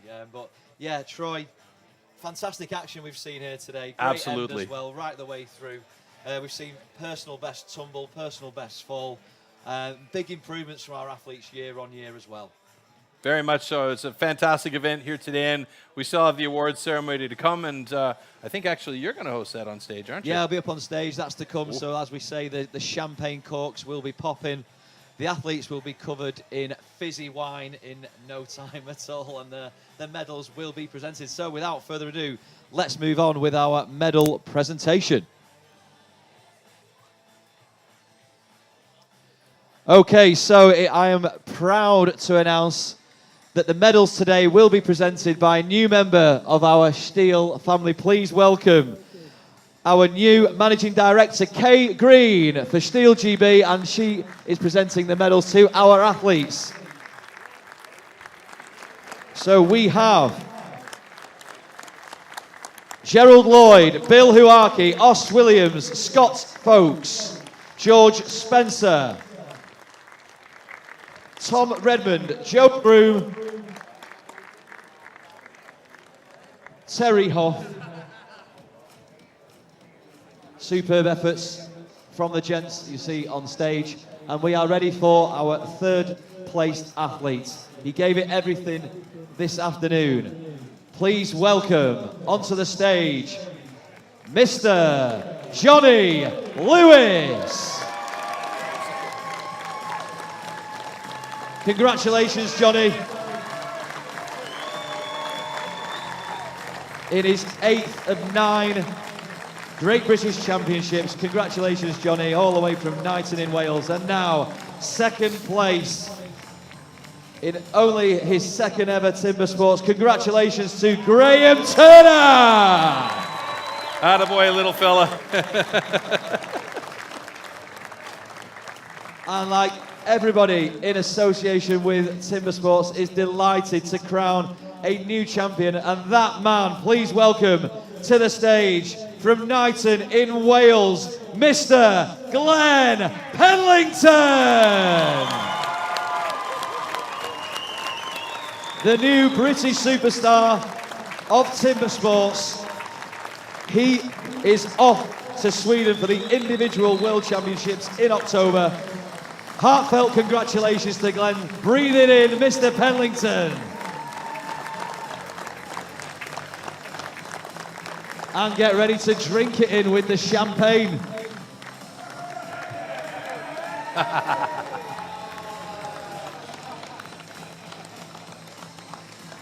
And a huge round of applause to our audience who braved the elements here in Malvern as well. Thanks for being with us. And of course, our stage crew who make the whole event happen. Big, big appreciation, big love to you guys and girls. So, trophies aloft. Once again, our top pro athletes, Johnny, Graham and Glenn. And this is the biggest health and safety risk of the whole afternoon now, despite the axes and saws. It's always the alcohol. Drink responsibly, Johnny. Is he old enough to have alcohol?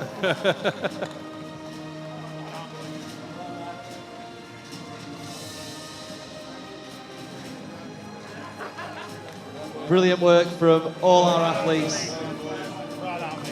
And as you can see, great camaraderie, great respect, true It's a family. friendship. It's a true STIHL family that we have here now. It's our 9th event, our 10th anniversary.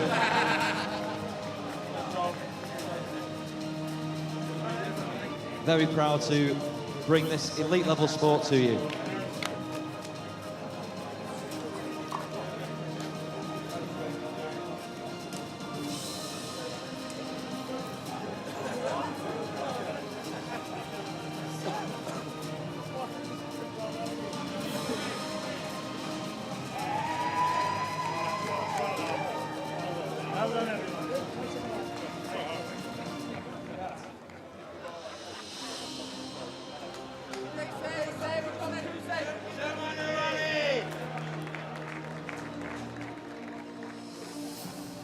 Right, I have the champ. I'm joined by the champ on stage now. I'm delighted to be crowning you champ here today, Glenn.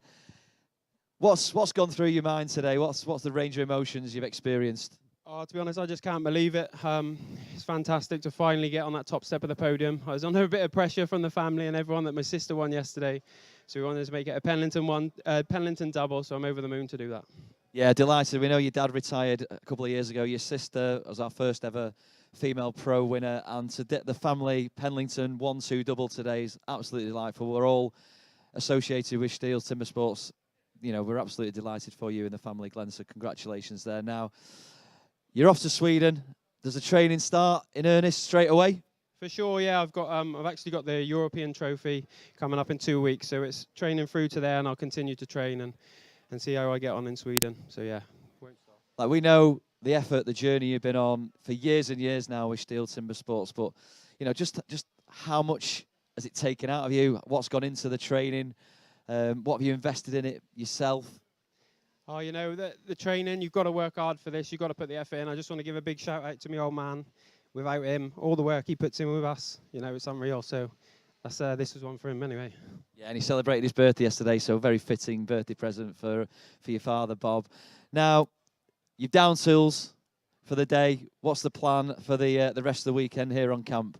We'll probably have a couple of drinks tonight, I'm sure. Celebrate a little bit with everyone. And then, yeah, we've got some demos to do tomorrow, so we can't have all the fun, but we'll be celebrating for sure. Yeah, listen, Glenn, once again, it's massive congratulations to you. We're all delighted to see that gold medal round your neck, and we wish you every success in the future within STIHL Timbersports. Congratulations to you. Listen, there are tickets still available for Sweden if you would like to go. Troy, Gothenburg, October. Yep. What's the script? Tickets are still available. They're going to be sticky tickets if you don't buy them soon, though. But yeah, tickets are still available for Gothenburg. We're going to see that man who just did the interview with you in Gothenburg. And as he said, he'll also be competing at the European Trophy in 2 weeks' time. So he's got plenty of action coming up in front of him. And there's plenty of action coming at the end of our STIHL Timbersports season in October in Gothenburg, Sweden. So make sure you check that out. It's going to be fantastic. Now, it's been a delight to be here today in Malvern in Worcestershire for the 2022 British Timbersports Championship.